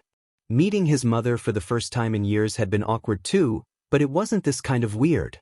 He wanted things to go well, he really did, but he was slightly out of his depth. He hoped his support would be enough, but what if it wasn't?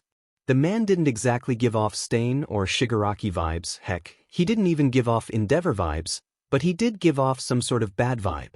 Todoroki didn't want Midoriya to get hurt.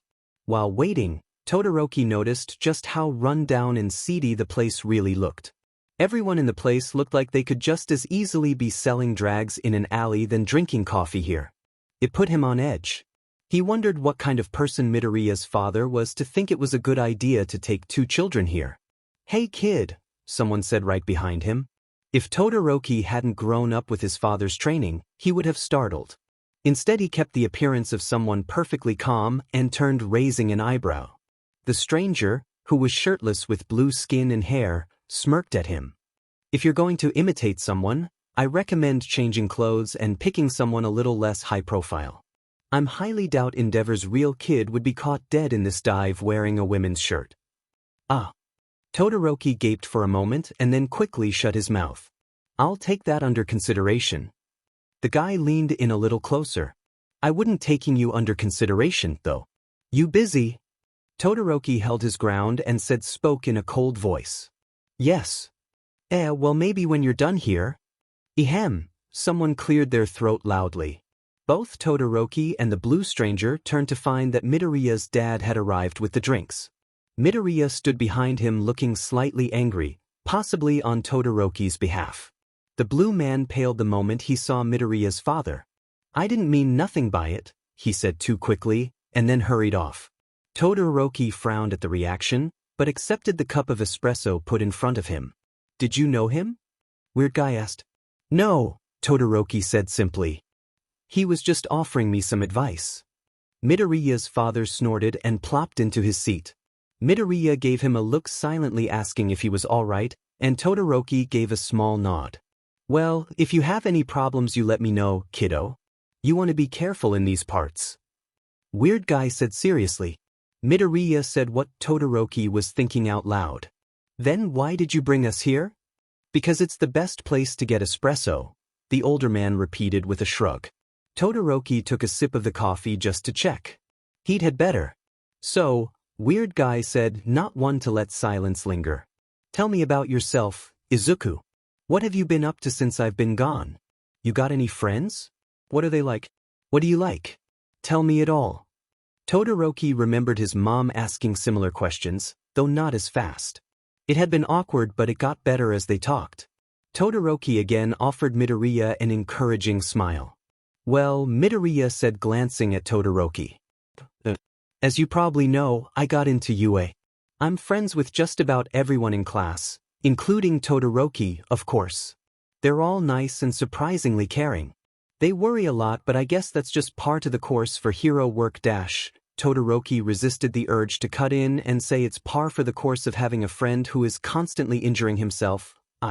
Well, I still love heroes, obviously, and analysis. So life's been going pretty well in that regard. I've been having fun and living my dream. I've been really happy. There's not much else to say, really. The man hummed in interest. Still passionate about heroes, huh? If I remember right, your interest was more specific. I hear All Might teaches at your school. What is he like? As cool as you used to think he was? Midoriya started blushing. Yes, he said too enthusiastically. He's the best. I mean, he's less of an impossible dream now and more of a down-to-earth person, but he's so cool and kind and brave, and he's really been there for me and our classmates.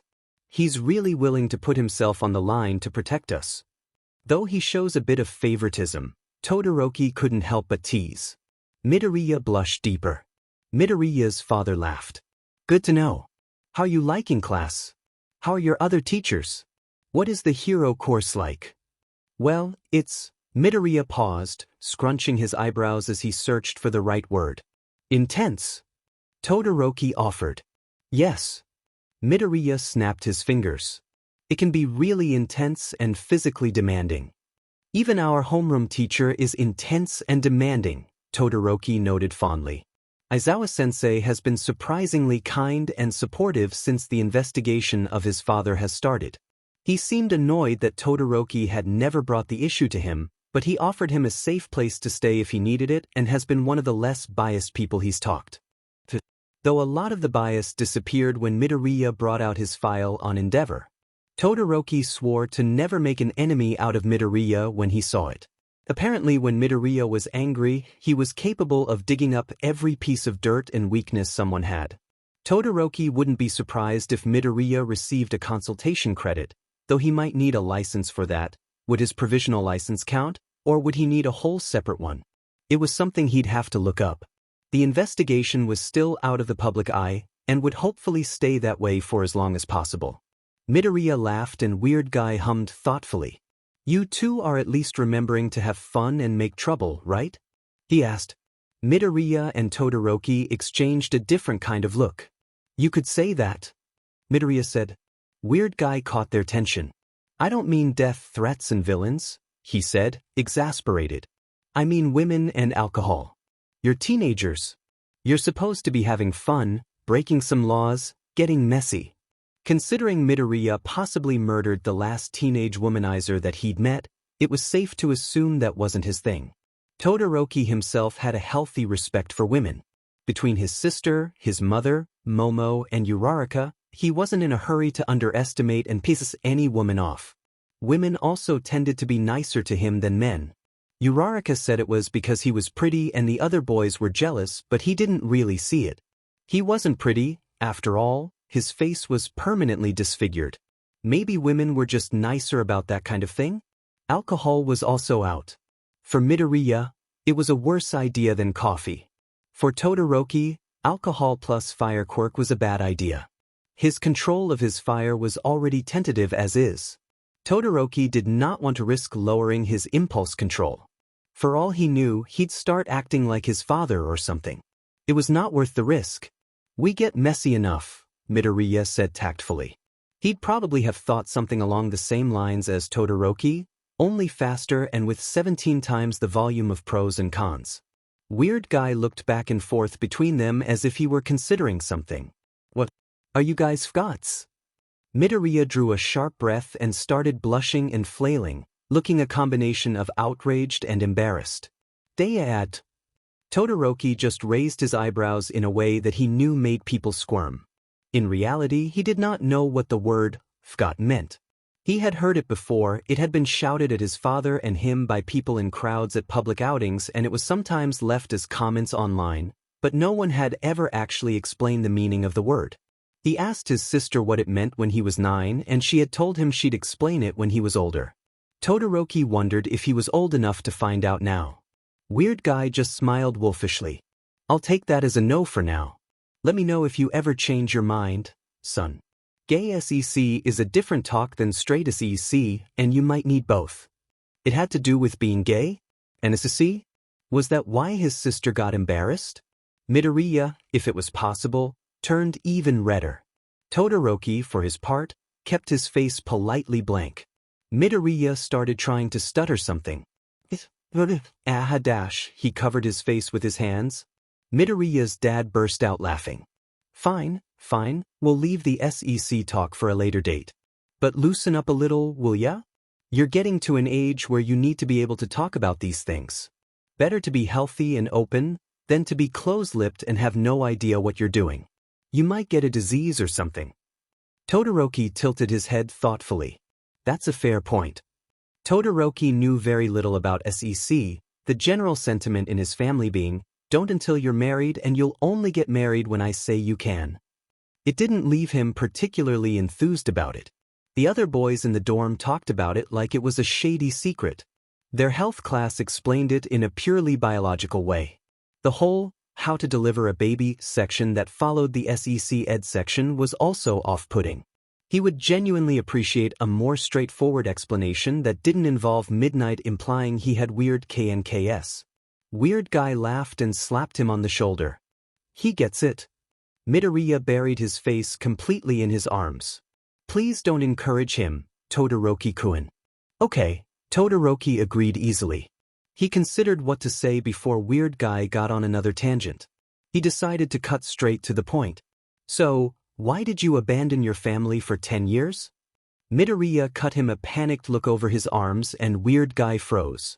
It was obvious to Todoroki that neither were going to bring up the subject on their own, so he supposed that it was a good thing he was here. Weird Guy laughed nervously. Little blunt, aren't ya? I'm sure that's any of your business, kiddo. Best kept in the family, you know? Would you really answer if it was just Midoriya-kun? Todoroki asked skeptically. He kept his face carefully blank.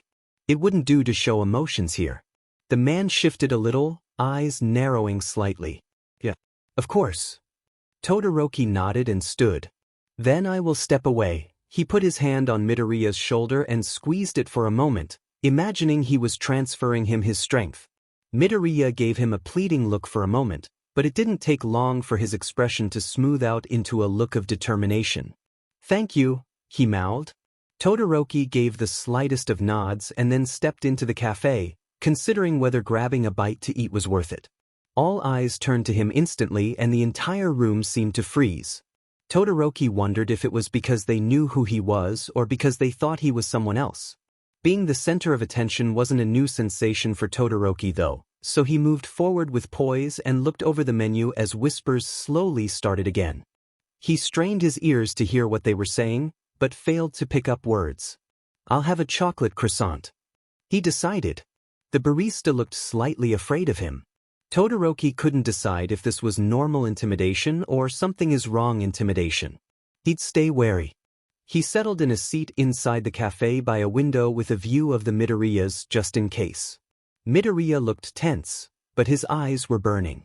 His dad was waving his arms around a lot.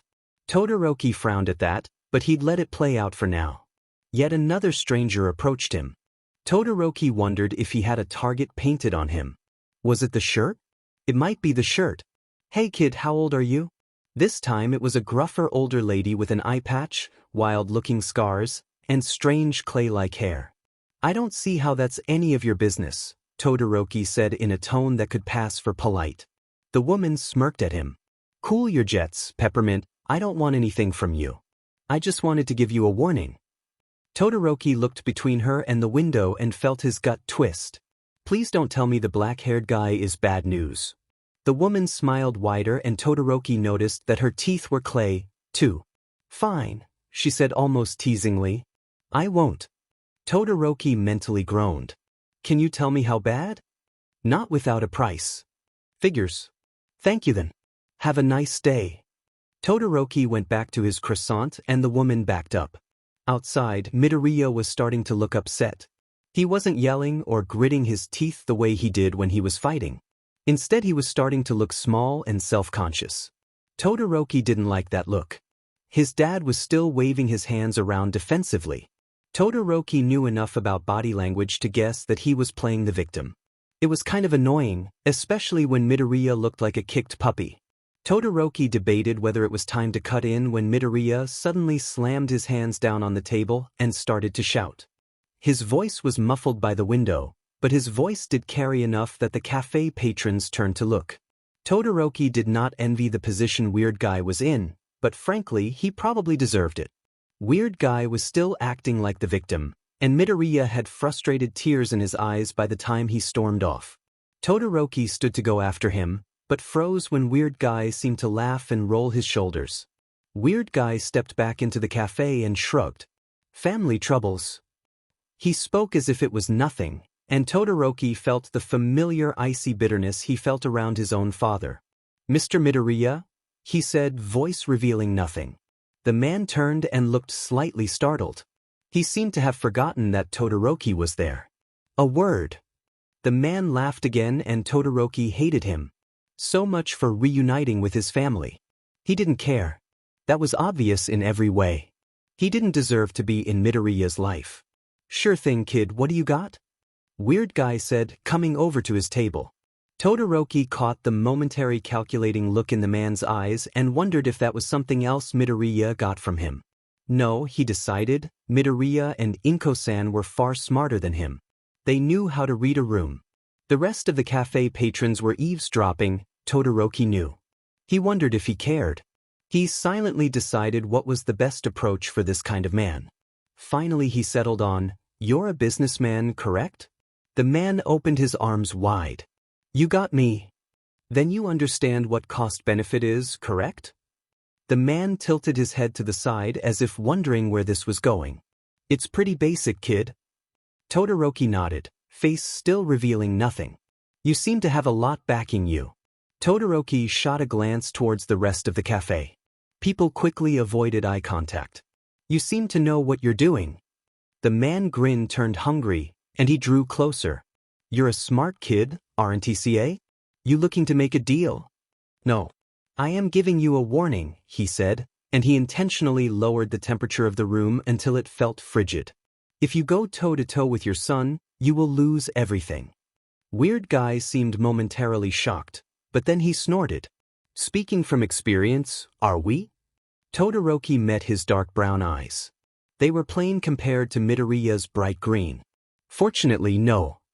Todoroki felt sure their fight would have turned out quite differently if Midoriya had really wanted to hurt him. As it was, his friend was steadily becoming scarier under Nezu's tutelage and the private hobbies he'd been picking up on his own. "I know a losing battle when I see one." The man's eyes glinted. "That sounds like a challenge." Todoroki remained a blank canvas. "It's a warning," he said firmly. He turned and left with another word. He felt the tension break behind him, but that didn't matter. He needed to catch up to Midoriya. Midoriya had found his way to a park swing set. His face was streaked with tears, but he was glaring at the ground as if it had wronged him. Todoroki shifted from foot to foot. He wasn't good at comforting. Finally he took a seat in the other swing and hoped that Midoriya would come to him. That sometimes worked. It felt like a long time. If tense silence wasn't something he was familiar with, Todoroki might have squirmed. "He left because I was quirkless," Midoriya said almost too softly to hear. Tears started to flow down his cheeks again. "Apparently I was too worthless for him. He needed a strong son. Someone who could inherit his company. Someone like me couldn't do it." The parallel between Midoriya's father and Todoroki's own was sort of eerie. Both had fire quirks. Both wanted a successor.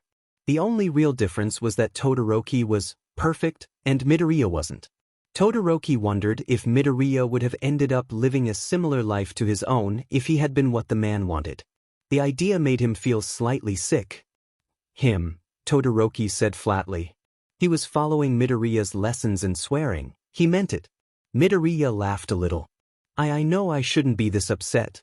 He was an a-hole the moment he walked out on us, and probably before that. But just knowing that it's my fault." "It's not your fault," Todoroki said, feeling almost annoyed that Midoriya would blame himself for this. His friend's guilt complex was slightly ridiculous. You had no control over when your quirk manifested, and the fact that he'd let something so stupid change how he felt about you, especially when you're so... Todoroki tried to figure out a word to describe him and ended up just gesturing at him. "You just proves how stupid he is. He doesn't deserve you." Midoriya sniffed and did his best to wipe the tears from his face. "Why, you know he was the reason my mom yelled so much when I was younger? I bet she'd say the same thing." "Your mother is an intelligent lady," Todoroki said seriously. Not intelligent enough to avoid that loser, he thought silently, but then again she shared Midoriya's soft heart. Maybe she thought she could help him or something.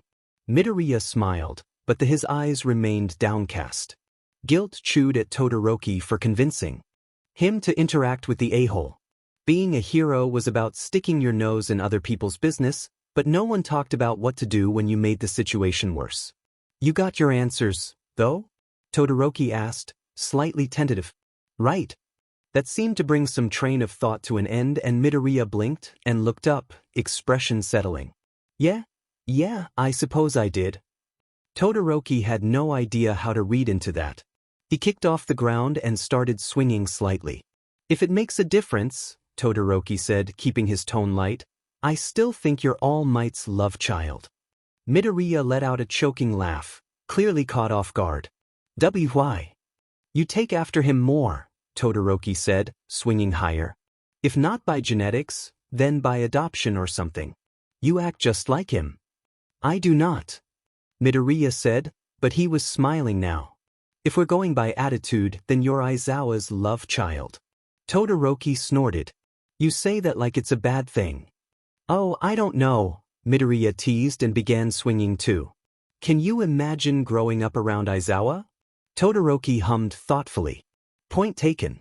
I'd still take him over Enji, though. Fair. Midoriya agreed. Should I start calling you Aizawa-kun, then? It might get confusing. Only if I can start calling you Yagi-kun. Todoroki rolled his eyes. You know, you could always just call me my name. Huh. Midoriya said dumbly. Shuto. Todoroki supplied.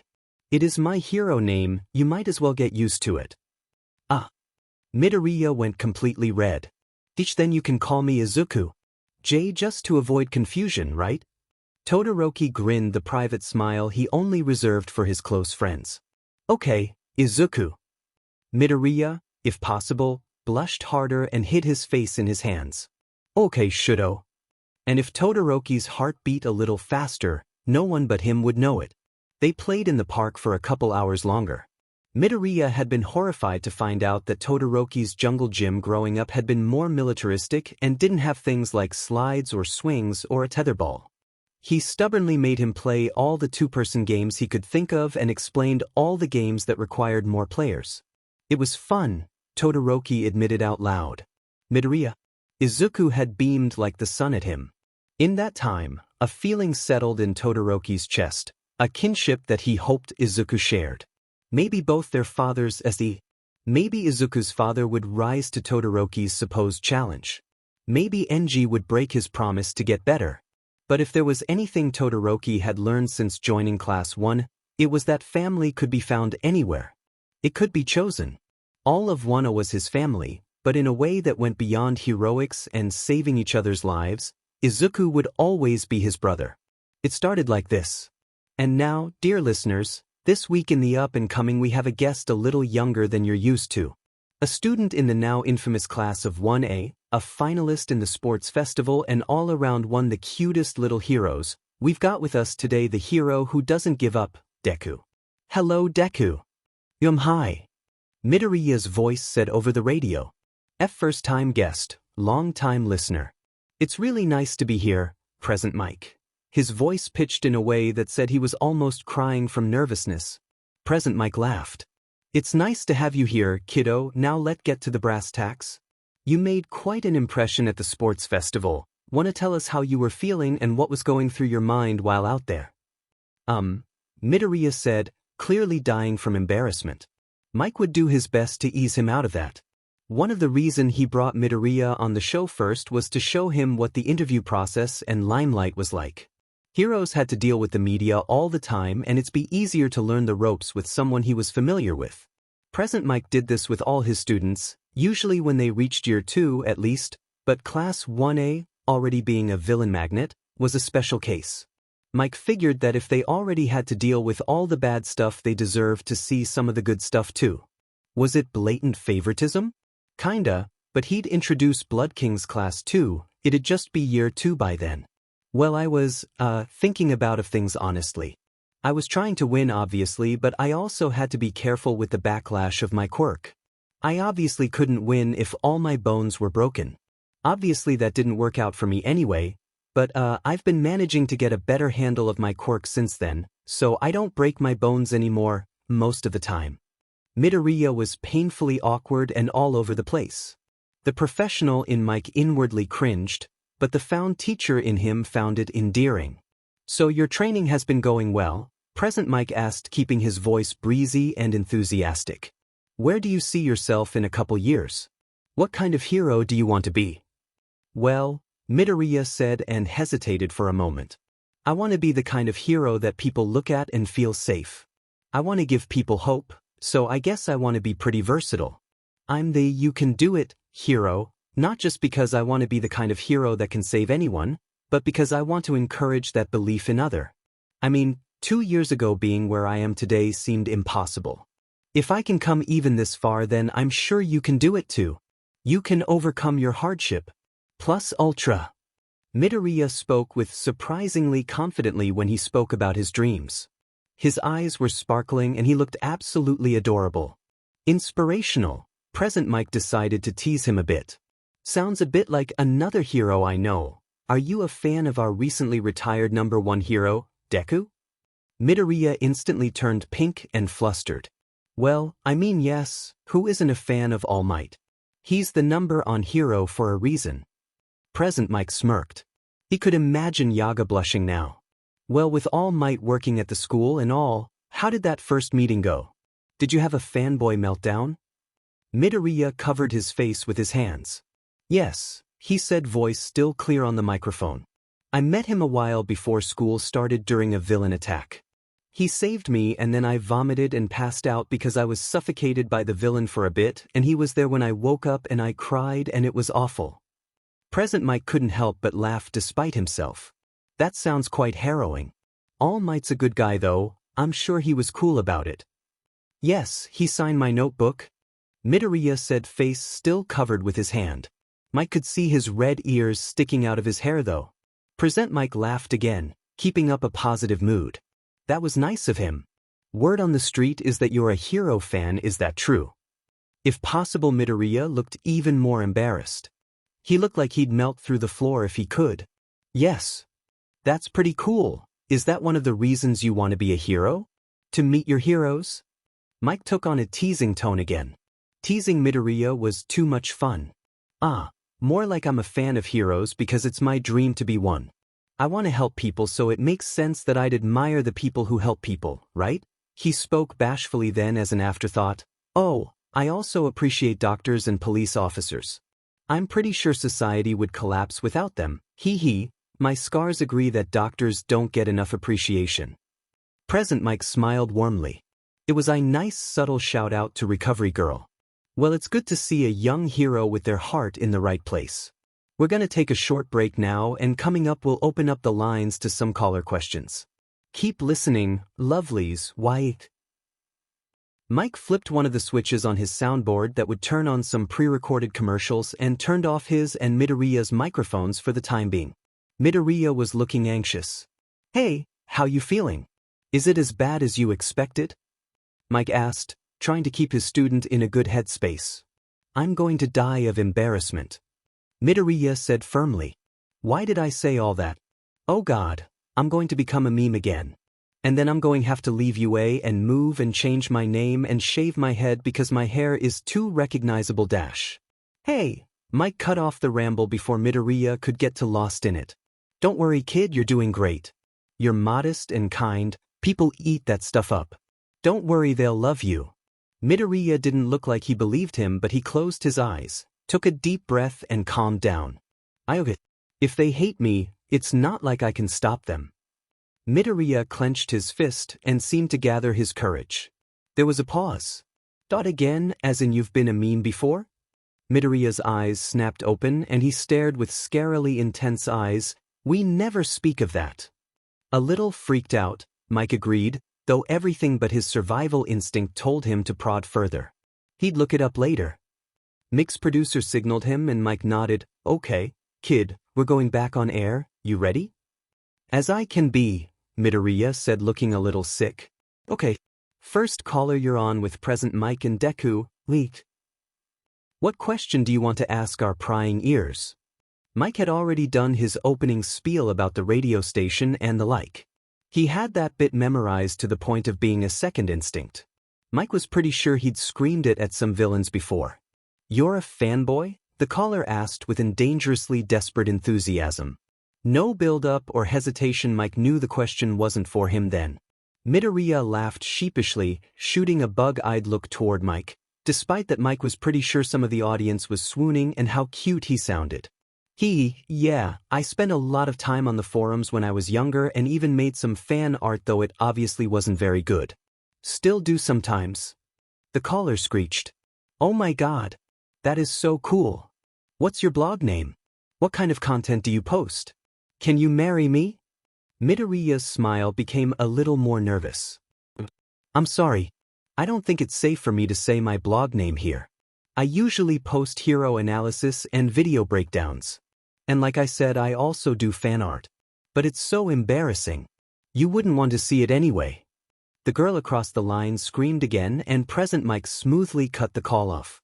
With a polite transition, the next caller came on, apparently following the theme of the first. "If you're really a fanboy, then who's your favorite hero?" the male caller asked with obvious superiority and skepticism. "What's your favorite fight? And why?" Midoriya took on a more professional expression.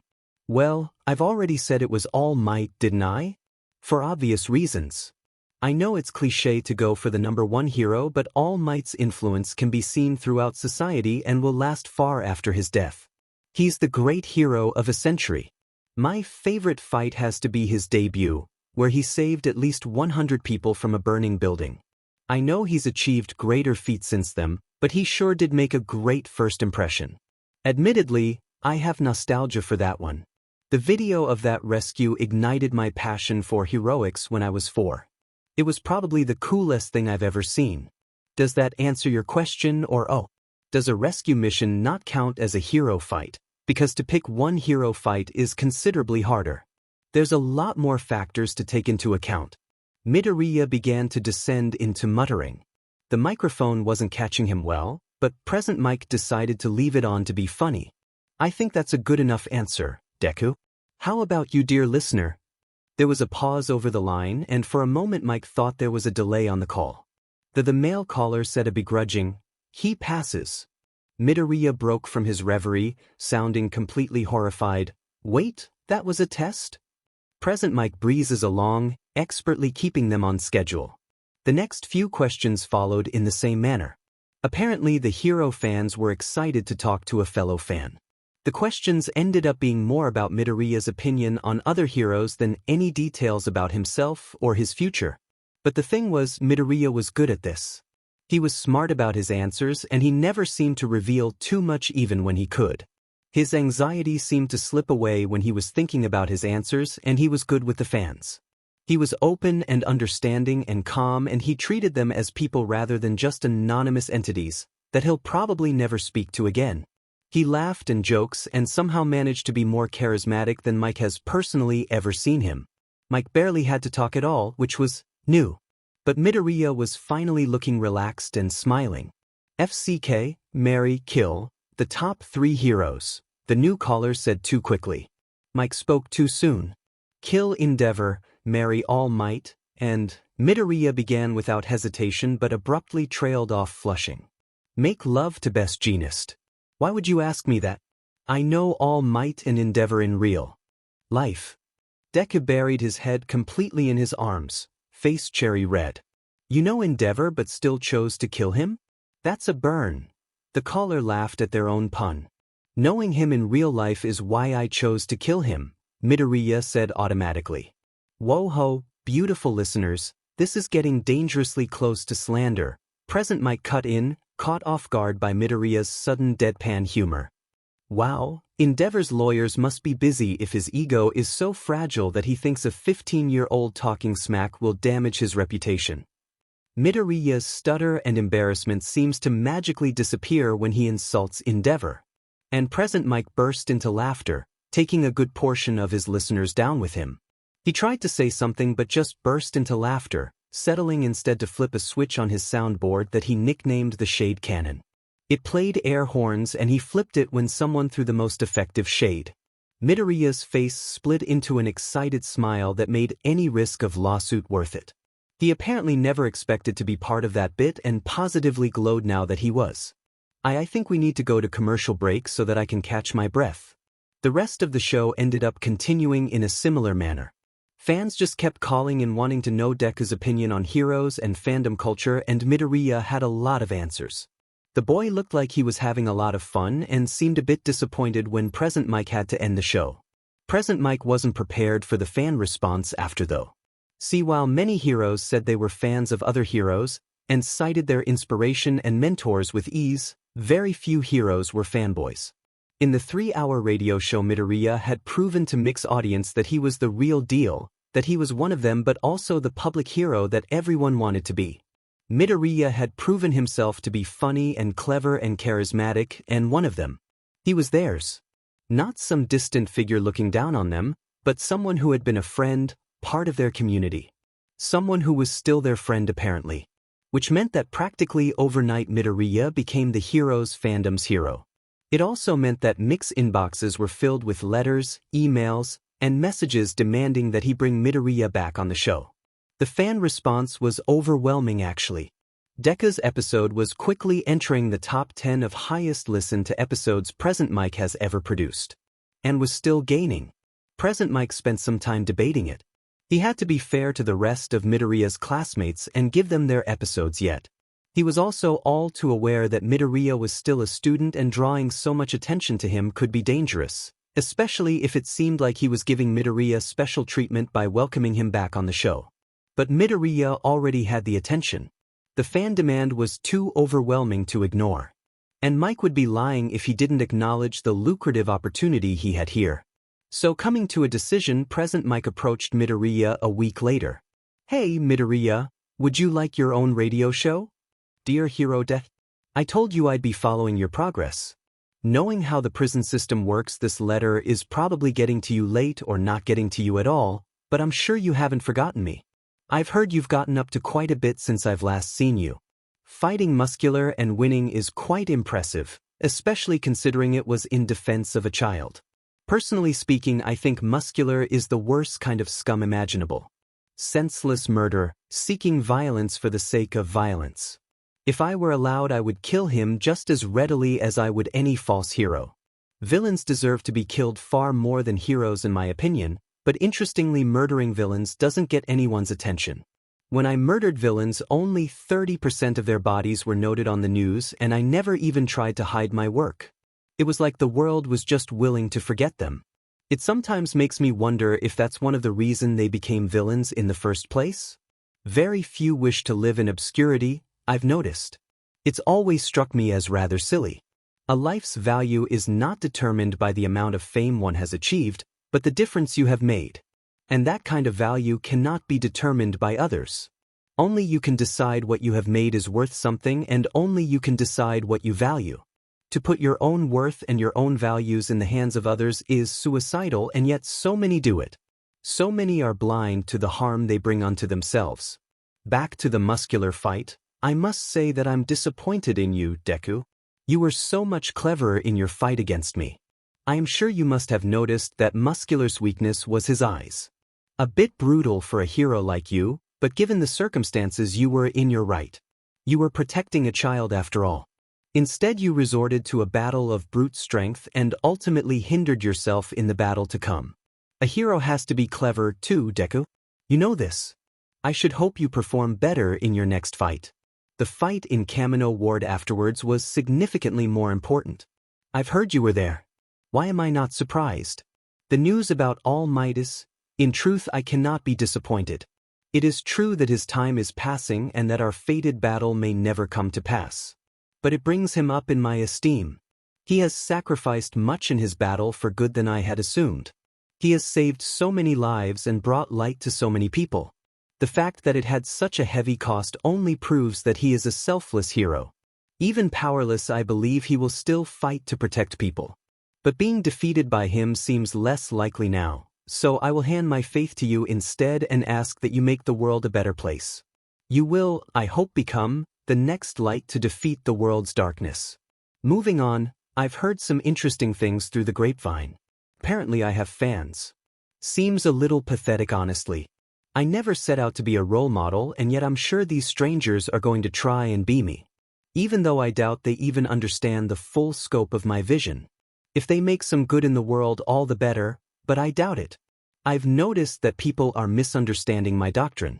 Especially with the League of Villains sniffing around for new recruits like a pack of bloodhounds. I regret ever agree to work with them. But at least it lead to meeting you. Finding information about you has been an adventure in itself. I watched your sport festival performance. Breaking limbs is a bit of a habit of yours, Ch. While injury is an unavoidable part of the job, I will warn that you should take better care of yourself. If you are so reckless with your body, you will burn out before you've even begun. Would All Might act so recklessly? I think not. You have proven yourself smarter than this. Act smarter in the future.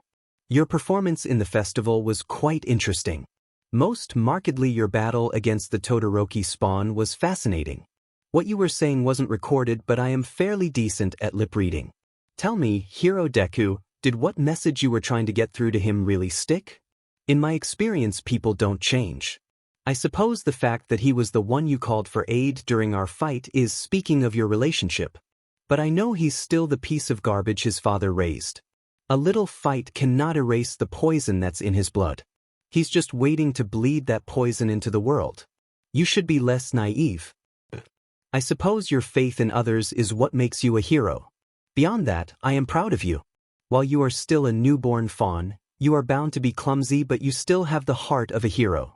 You've given me no reason to doubt that, and the more I discover about you, the more that is proven. Now, I suppose that's enough about you. I've heard that you are rather fond of hero analysis. Oh, Deku, I am so glad to find we have that in common. I can tell you stories about heroes, Deku. I can open your eyes to a side of heroism you've yet to see. And I suppose since I've said my piece about what you've been up to, it's only fair I say what I've been up to. Keep in mind, I know my letters are being looked over by the police, so I can't get too racy. They might not deliver my letter if I do, and that's the last thing I want. So where to begin? Well, I'm regretfully a bit of a celebrity in here. That was never my intention when I set out on my crusade, and really it's proving as more of an inconvenience than anything else. Very few people are fond of me, whether it be because they are jealous of my fame or because they disagree with my ideology. Everyone who doesn't fall into that category either admires or fears me. It's quite funny, actually. Fame has made me more isolated than when I was intentionally keeping my head down. I can't say I mind. These people are filth who I would kill if I had a knife. Except for one boy. I wouldn't dare name him, but he has been a delight. Imprinted on me like a baby bird when I arrived, and unlike me, he doesn't have a life sentence to worry about. I am doing my best to shape him to be the necessary evil to your light. Given the nature of his quirk and his crimes, it is too late to shape him into a proper hero. But he will at least make things interesting for you in the future, so you can look forward to that. I've also been hearing some rather interesting things about a pro you might know. Have you perhaps met the hero Mount Lady? She works in your area, and given the size of her ego, she is very hard to miss. We have a lawyer in here who was caught laundering money for her. Apparently, the property damage allegations brought against her were quite significant, especially in comparison to the size of the crime. He mentioned a case where she destroyed an entire storefront and damaged a building's foundation in an attempt to stop a purse snatcher. Millions of dollars in damage to stop the loss of presumably around $100. How heroic indeed. In the end, to fend off allegations and lawsuits, the lawyer had to pay off reporters and government workers, and in turn he had to get that money from somewhere. Innocent business owners and a few loan sharks seemed to do the trick until he got caught. Of course, when the money laundering scandal broke, Mount Lady washed her hands of him, despite all the efforts he made to protect her. He took all of the blame, and when he tried to bring allegations against her, he was silenced, and any possible wrongdoing on her part was swept under the rug. You'll find, Deku, that a lot of heroes' crimes are swept under the rug. That is the nature of the current system. The government would rather lie and keep people pacified than have them know the truth and try to change things. It has an Ouroboros effect. By hiding the truth, they are making more room for the shadows. The more shadows they create, the more there is to hide. Their attempts to keep the public happy is killing the light as we speak. At least with the truth and the violence of our world exposed, heroes can be more prepared to face it. I'd like to believe that the true heroes would appear to fight if they could see how truly disgusting the world is. I believe that you would. But it is getting late and this letter is getting long. I will cut this letter here. Expect further correspondence in the future. Until next time, Kaizome Akaguro, the hero killer, Stain. Todoroki finished reading the letter feeling thoroughly perturbed. Midoriya, why do you have this? Midoriya jumped and paled when he saw what Todoroki had found tucked into one of his notebooks. Oh God. Well, he kinda mailed it to me not long after the incident. The police were very thorough in their examination of it. It's safe.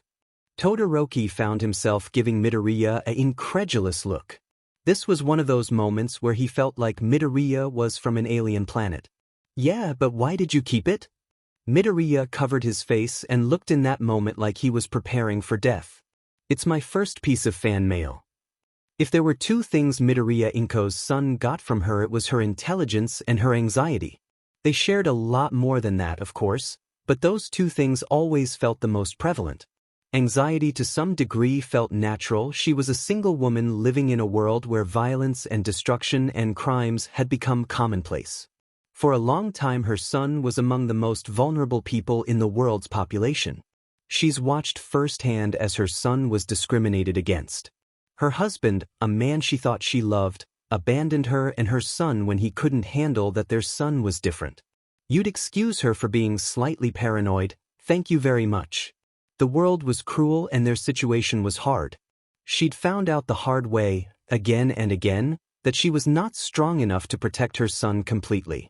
She tried her best, she did everything in her power, but she couldn't stop him from growing and she couldn't take his freedom of choice away to protect him. She could only prepare him and support him and watch him and love him. It hurt sometimes. Sometimes she was more scared than she could possibly stand. But she loved her son and she believed in him. He was braver and sweeter than anyone she had ever met and she had the privilege of being his mother. Things had changed slightly in the anxiety department. Before she was worried about bullies and villains and some vague threat she couldn't predict hurting her son, now she was afraid of very specific villains attacking her son who could absolutely defend himself but who was also entirely too reckless for his own good. She couldn't decide which was better. The latter brought her son a lot closer to death on a regular basis, but he was growing faster than ever and proving more and more that he could take care of himself, and moreover he seemed happier than ever before. Having a quirk meant he had friends and more support and he could move forward and live his dreams. She just wished he could have done all of that quirkless. If anyone could have made something out of his quirkless status, it was Izuku. He deserved everything and she wished that he hadn't had to change himself to get it. Izuku wasn't as good of a liar as he thought he was and she knew about All Might. She understood why he'd been lying to her. A power that could be passed from user to user as powerful as All Might's was very dangerous indeed. She just wondered why he had to pass it on to her son. It made him happy, but it was obviously dangerous and it had a lot of weight attached to it. Her son was only 14 years old when he got it. Hadn't he lost enough of his childhood to discrimination?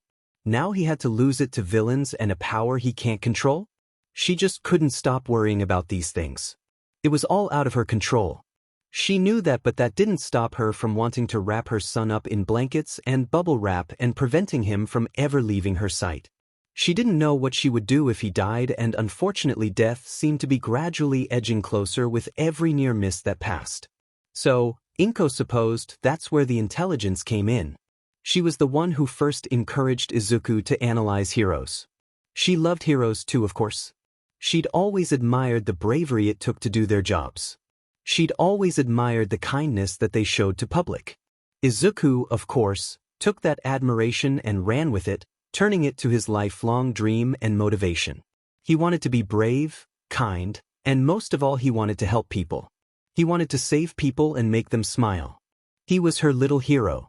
When they were told his dreams were out of reach, well, admittedly, she could have handled it better. She was human and she'd been scared. Obviously, she was still scared, but she hadn't believed in her son as much as she should have. At least one thing she did right was teach him analysis. See, one of her main ways of coping with anxiety was analyzing situations and figuring out solutions. Things seemed a lot less scary when she was relatively prepared for them, and to be prepared you needed to understand things. You needed to know how to react and understand what was happening around you. She knew a lot about crime and when attacks were likely to happen and how to evacuate a building, what to do if there was a fire or if she was to become a hostage. She knew even more about child rearing and protection. What-ifs were constantly running through her head, and she was constantly searching for solutions. She'd hoped that it would help her son, and to some extent she thinks that it has. He had grown to be very clever, though knowing solutions and applying solutions seemed to be two very different things. He was getting better at the second part, she hoped. Inko was jarred from her thoughts by a subtle scratching noise. She looked around and blinked, wondering what it could be. It was coming from the front door, and with a jolt she guessed that someone was picking the lock. Not good. Not good. Inko rushed to the kitchen to grab a weapon. She wasn't the best fighter by any means, but since Izuku developed a quirk and started attending UA, Inko had become convinced that being prepared for a possible villain attack against her was wise.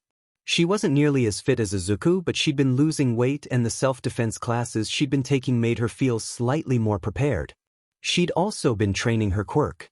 She wasn't perfect or anywhere near a hero, but she was getting better control, and even if she still couldn't move big objects, she could move more than one small object at once, and she could aim DMN well if she needed to. Izuku had been helping with her quirk training, the deer. For the longest time Inko had been afraid to use her quirk around her son.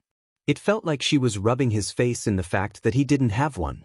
But they'd talked since then, and he actually told her that had just made him feel more guilty.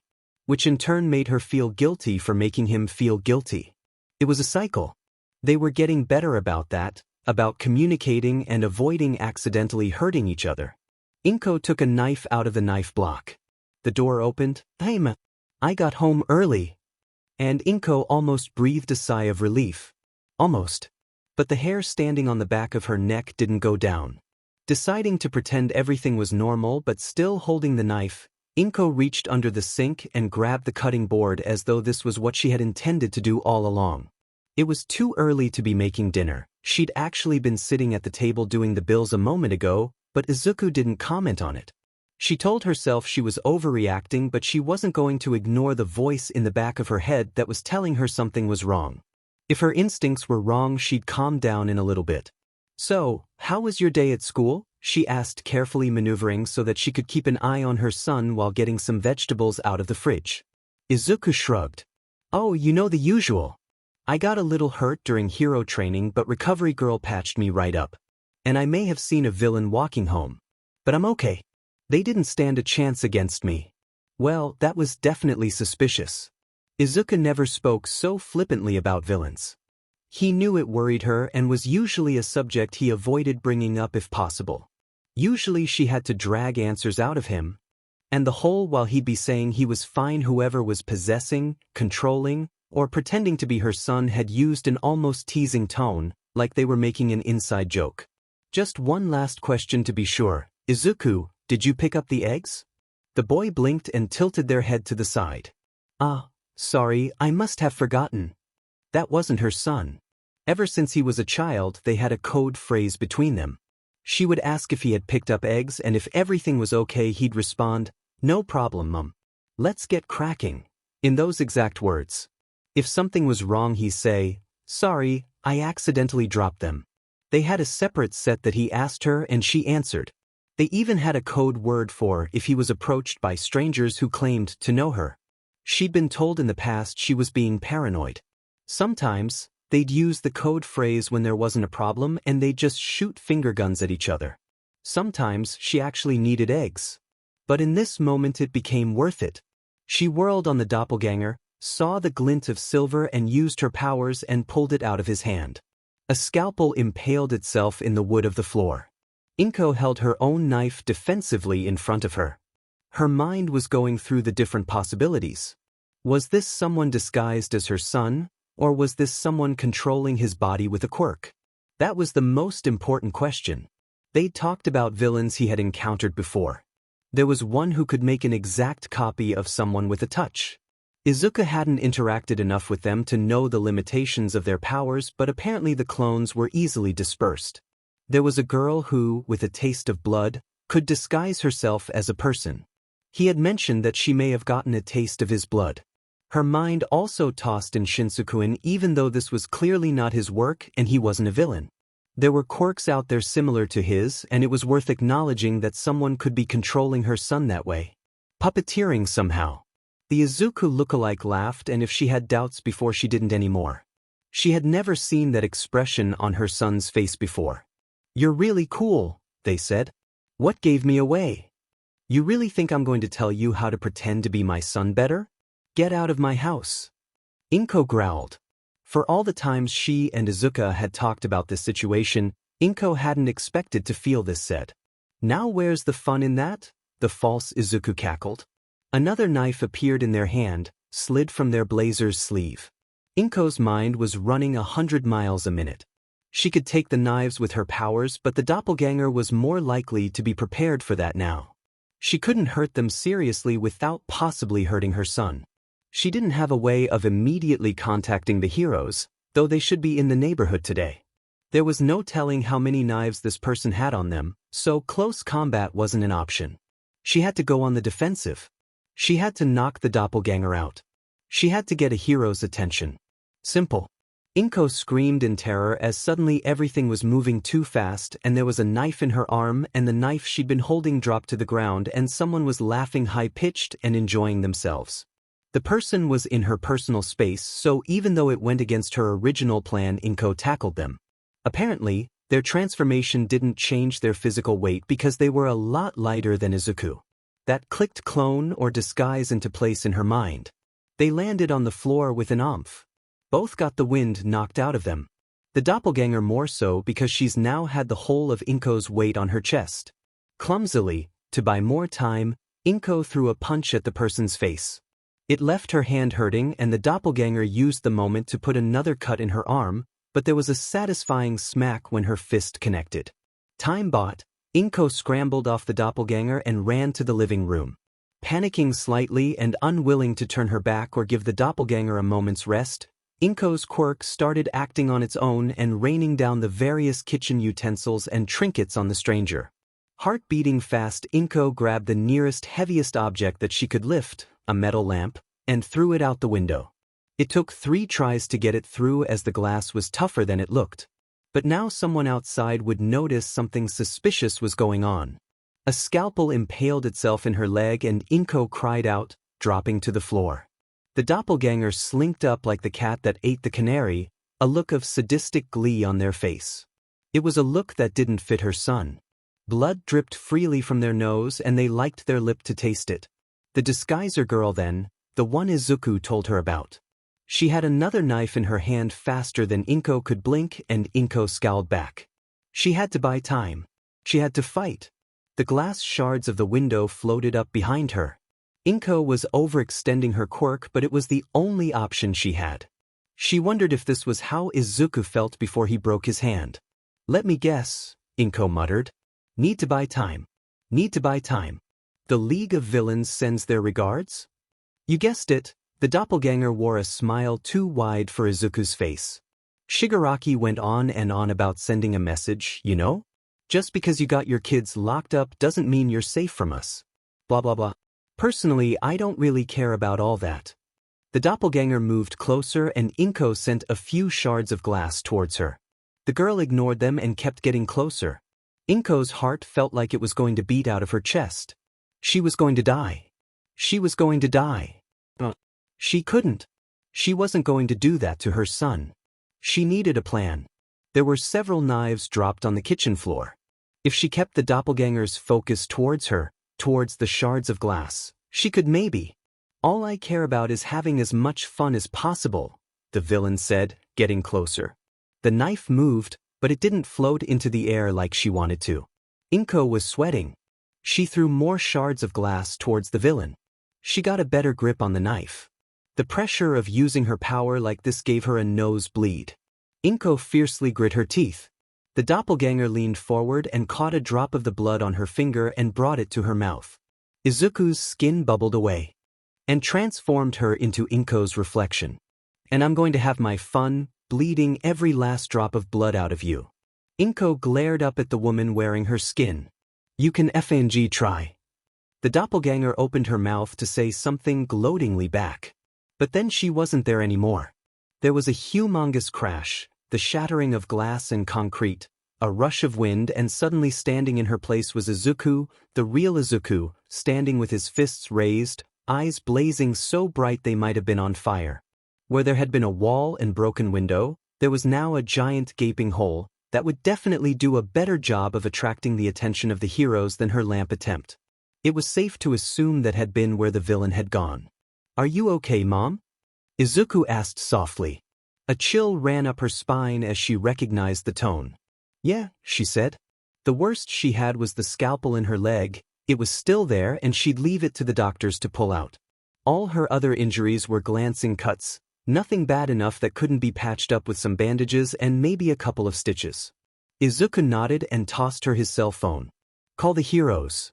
And then he jumped out the hole in their apartment and went after the villain. Inko cussed and forced herself back onto her feet, wincing. She dialed the heroes as she limped towards the front door and down the stairs. She had to stop him, she knew that look. She remembered it. Hello, she said to the operator. I'm Midoriya Inko, my address should be on record. I've been attacked at my home. Please send someone as quickly as possible. She came around the corner of the house and saw Izuku standing over the villain. She had transformed back into her original form, a young blonde woman in twin buns. Her hair had come slightly undone and she was clearly on the losing side of this fight. She was cradling her arm like it was broken but still trying to smile as though she enjoyed the pain. You wanted to send a message, right? Wanted me to find her, huh? Izuku kicked the girl in the stomach. From the way her body flew back, he had been using his quirk. You fuckers are really full of shit, aren't you? Inko dragged herself closer, stifling a whimper of pain. She had to save him before it was too late. You want to send a message? Izuku said sadistically, stomping on the girl's calf. He was strong enough that her bones shattered. Then it's only polite that I send one back. Shadows swam at the edge of Inko's vision. It was too much. It was all too much. How about I break every bone in your body? You'll probably die of shock after 20. It'll be fun. Izuku kicked the woman again and she let out a sobbing wail. Inko could see their faces now. The doppelganger was starting to look desperate, blood was flooding into her left eye and her cheekbones seemed to be broken. She was still trying to smile but she looked like a broken doll. Izuku was smiling but it wasn't the smile he'd pinned his dreams on. It wasn't one full of hope and bravery. It was the smile of a predator taking joy in its kill. One for all blazed around his skin. He clenched his fists preparing a finishing blow. Don't worry, Himiko-chan, it won't hurt if you dodge. His eyes burned the way they did back then. When he was 7 years old, Izuku came home one day, strangely quiet. It was the day, Inko later found out, that he realized Katsuki wasn't really his friend anymore. He refused to talk to her the entire day. He had locked himself in his room and refused to come out. He wouldn't meet her eyes all through dinner, and to say she was worried would be an understatement. That evening she managed to slip into his room before he could lock her out. Inko was determined to get answers and he pouted as she earnestly tried to talk to him. Then she noticed it. Open on his desk was one of his hero notebooks, the writing hot off the presses. It was an entry on Katsuki, though it seemed much more detailed and violent than usual. Izuku, Inko asked softly. What's this? And finally he looked at her and his eyes were blazing brands in his skull. Not full of the normal tears or fear or innocent hurt, but an anger deeper than she believed her son capable of. I hate him, Izuku said quietly. I hate him. And I hate the bullies and I hate the neighbors and I hate everyone that looks down on me. I hate being quirkless. I hate everyone who hates me for being quirkless. I hate all of this. He gestured jerkily at himself, but he still spoke almost calmly. It was like he was so angry that tears and shouting weren't enough. Inko's heart ached and as usual she didn't know what to do to help. She opened her arms to offer a hug but he didn't take it. He just glared up at her with fire in his eyes. I want to make them suffer, Mom. Inko shouted the same thing she said all those years ago. A true hero turns their back on hatred, Izuku. Her son froze. Back then she had hugged him. She had spoken gently and talked about philosophy and goodness and how he had to be the bigger person.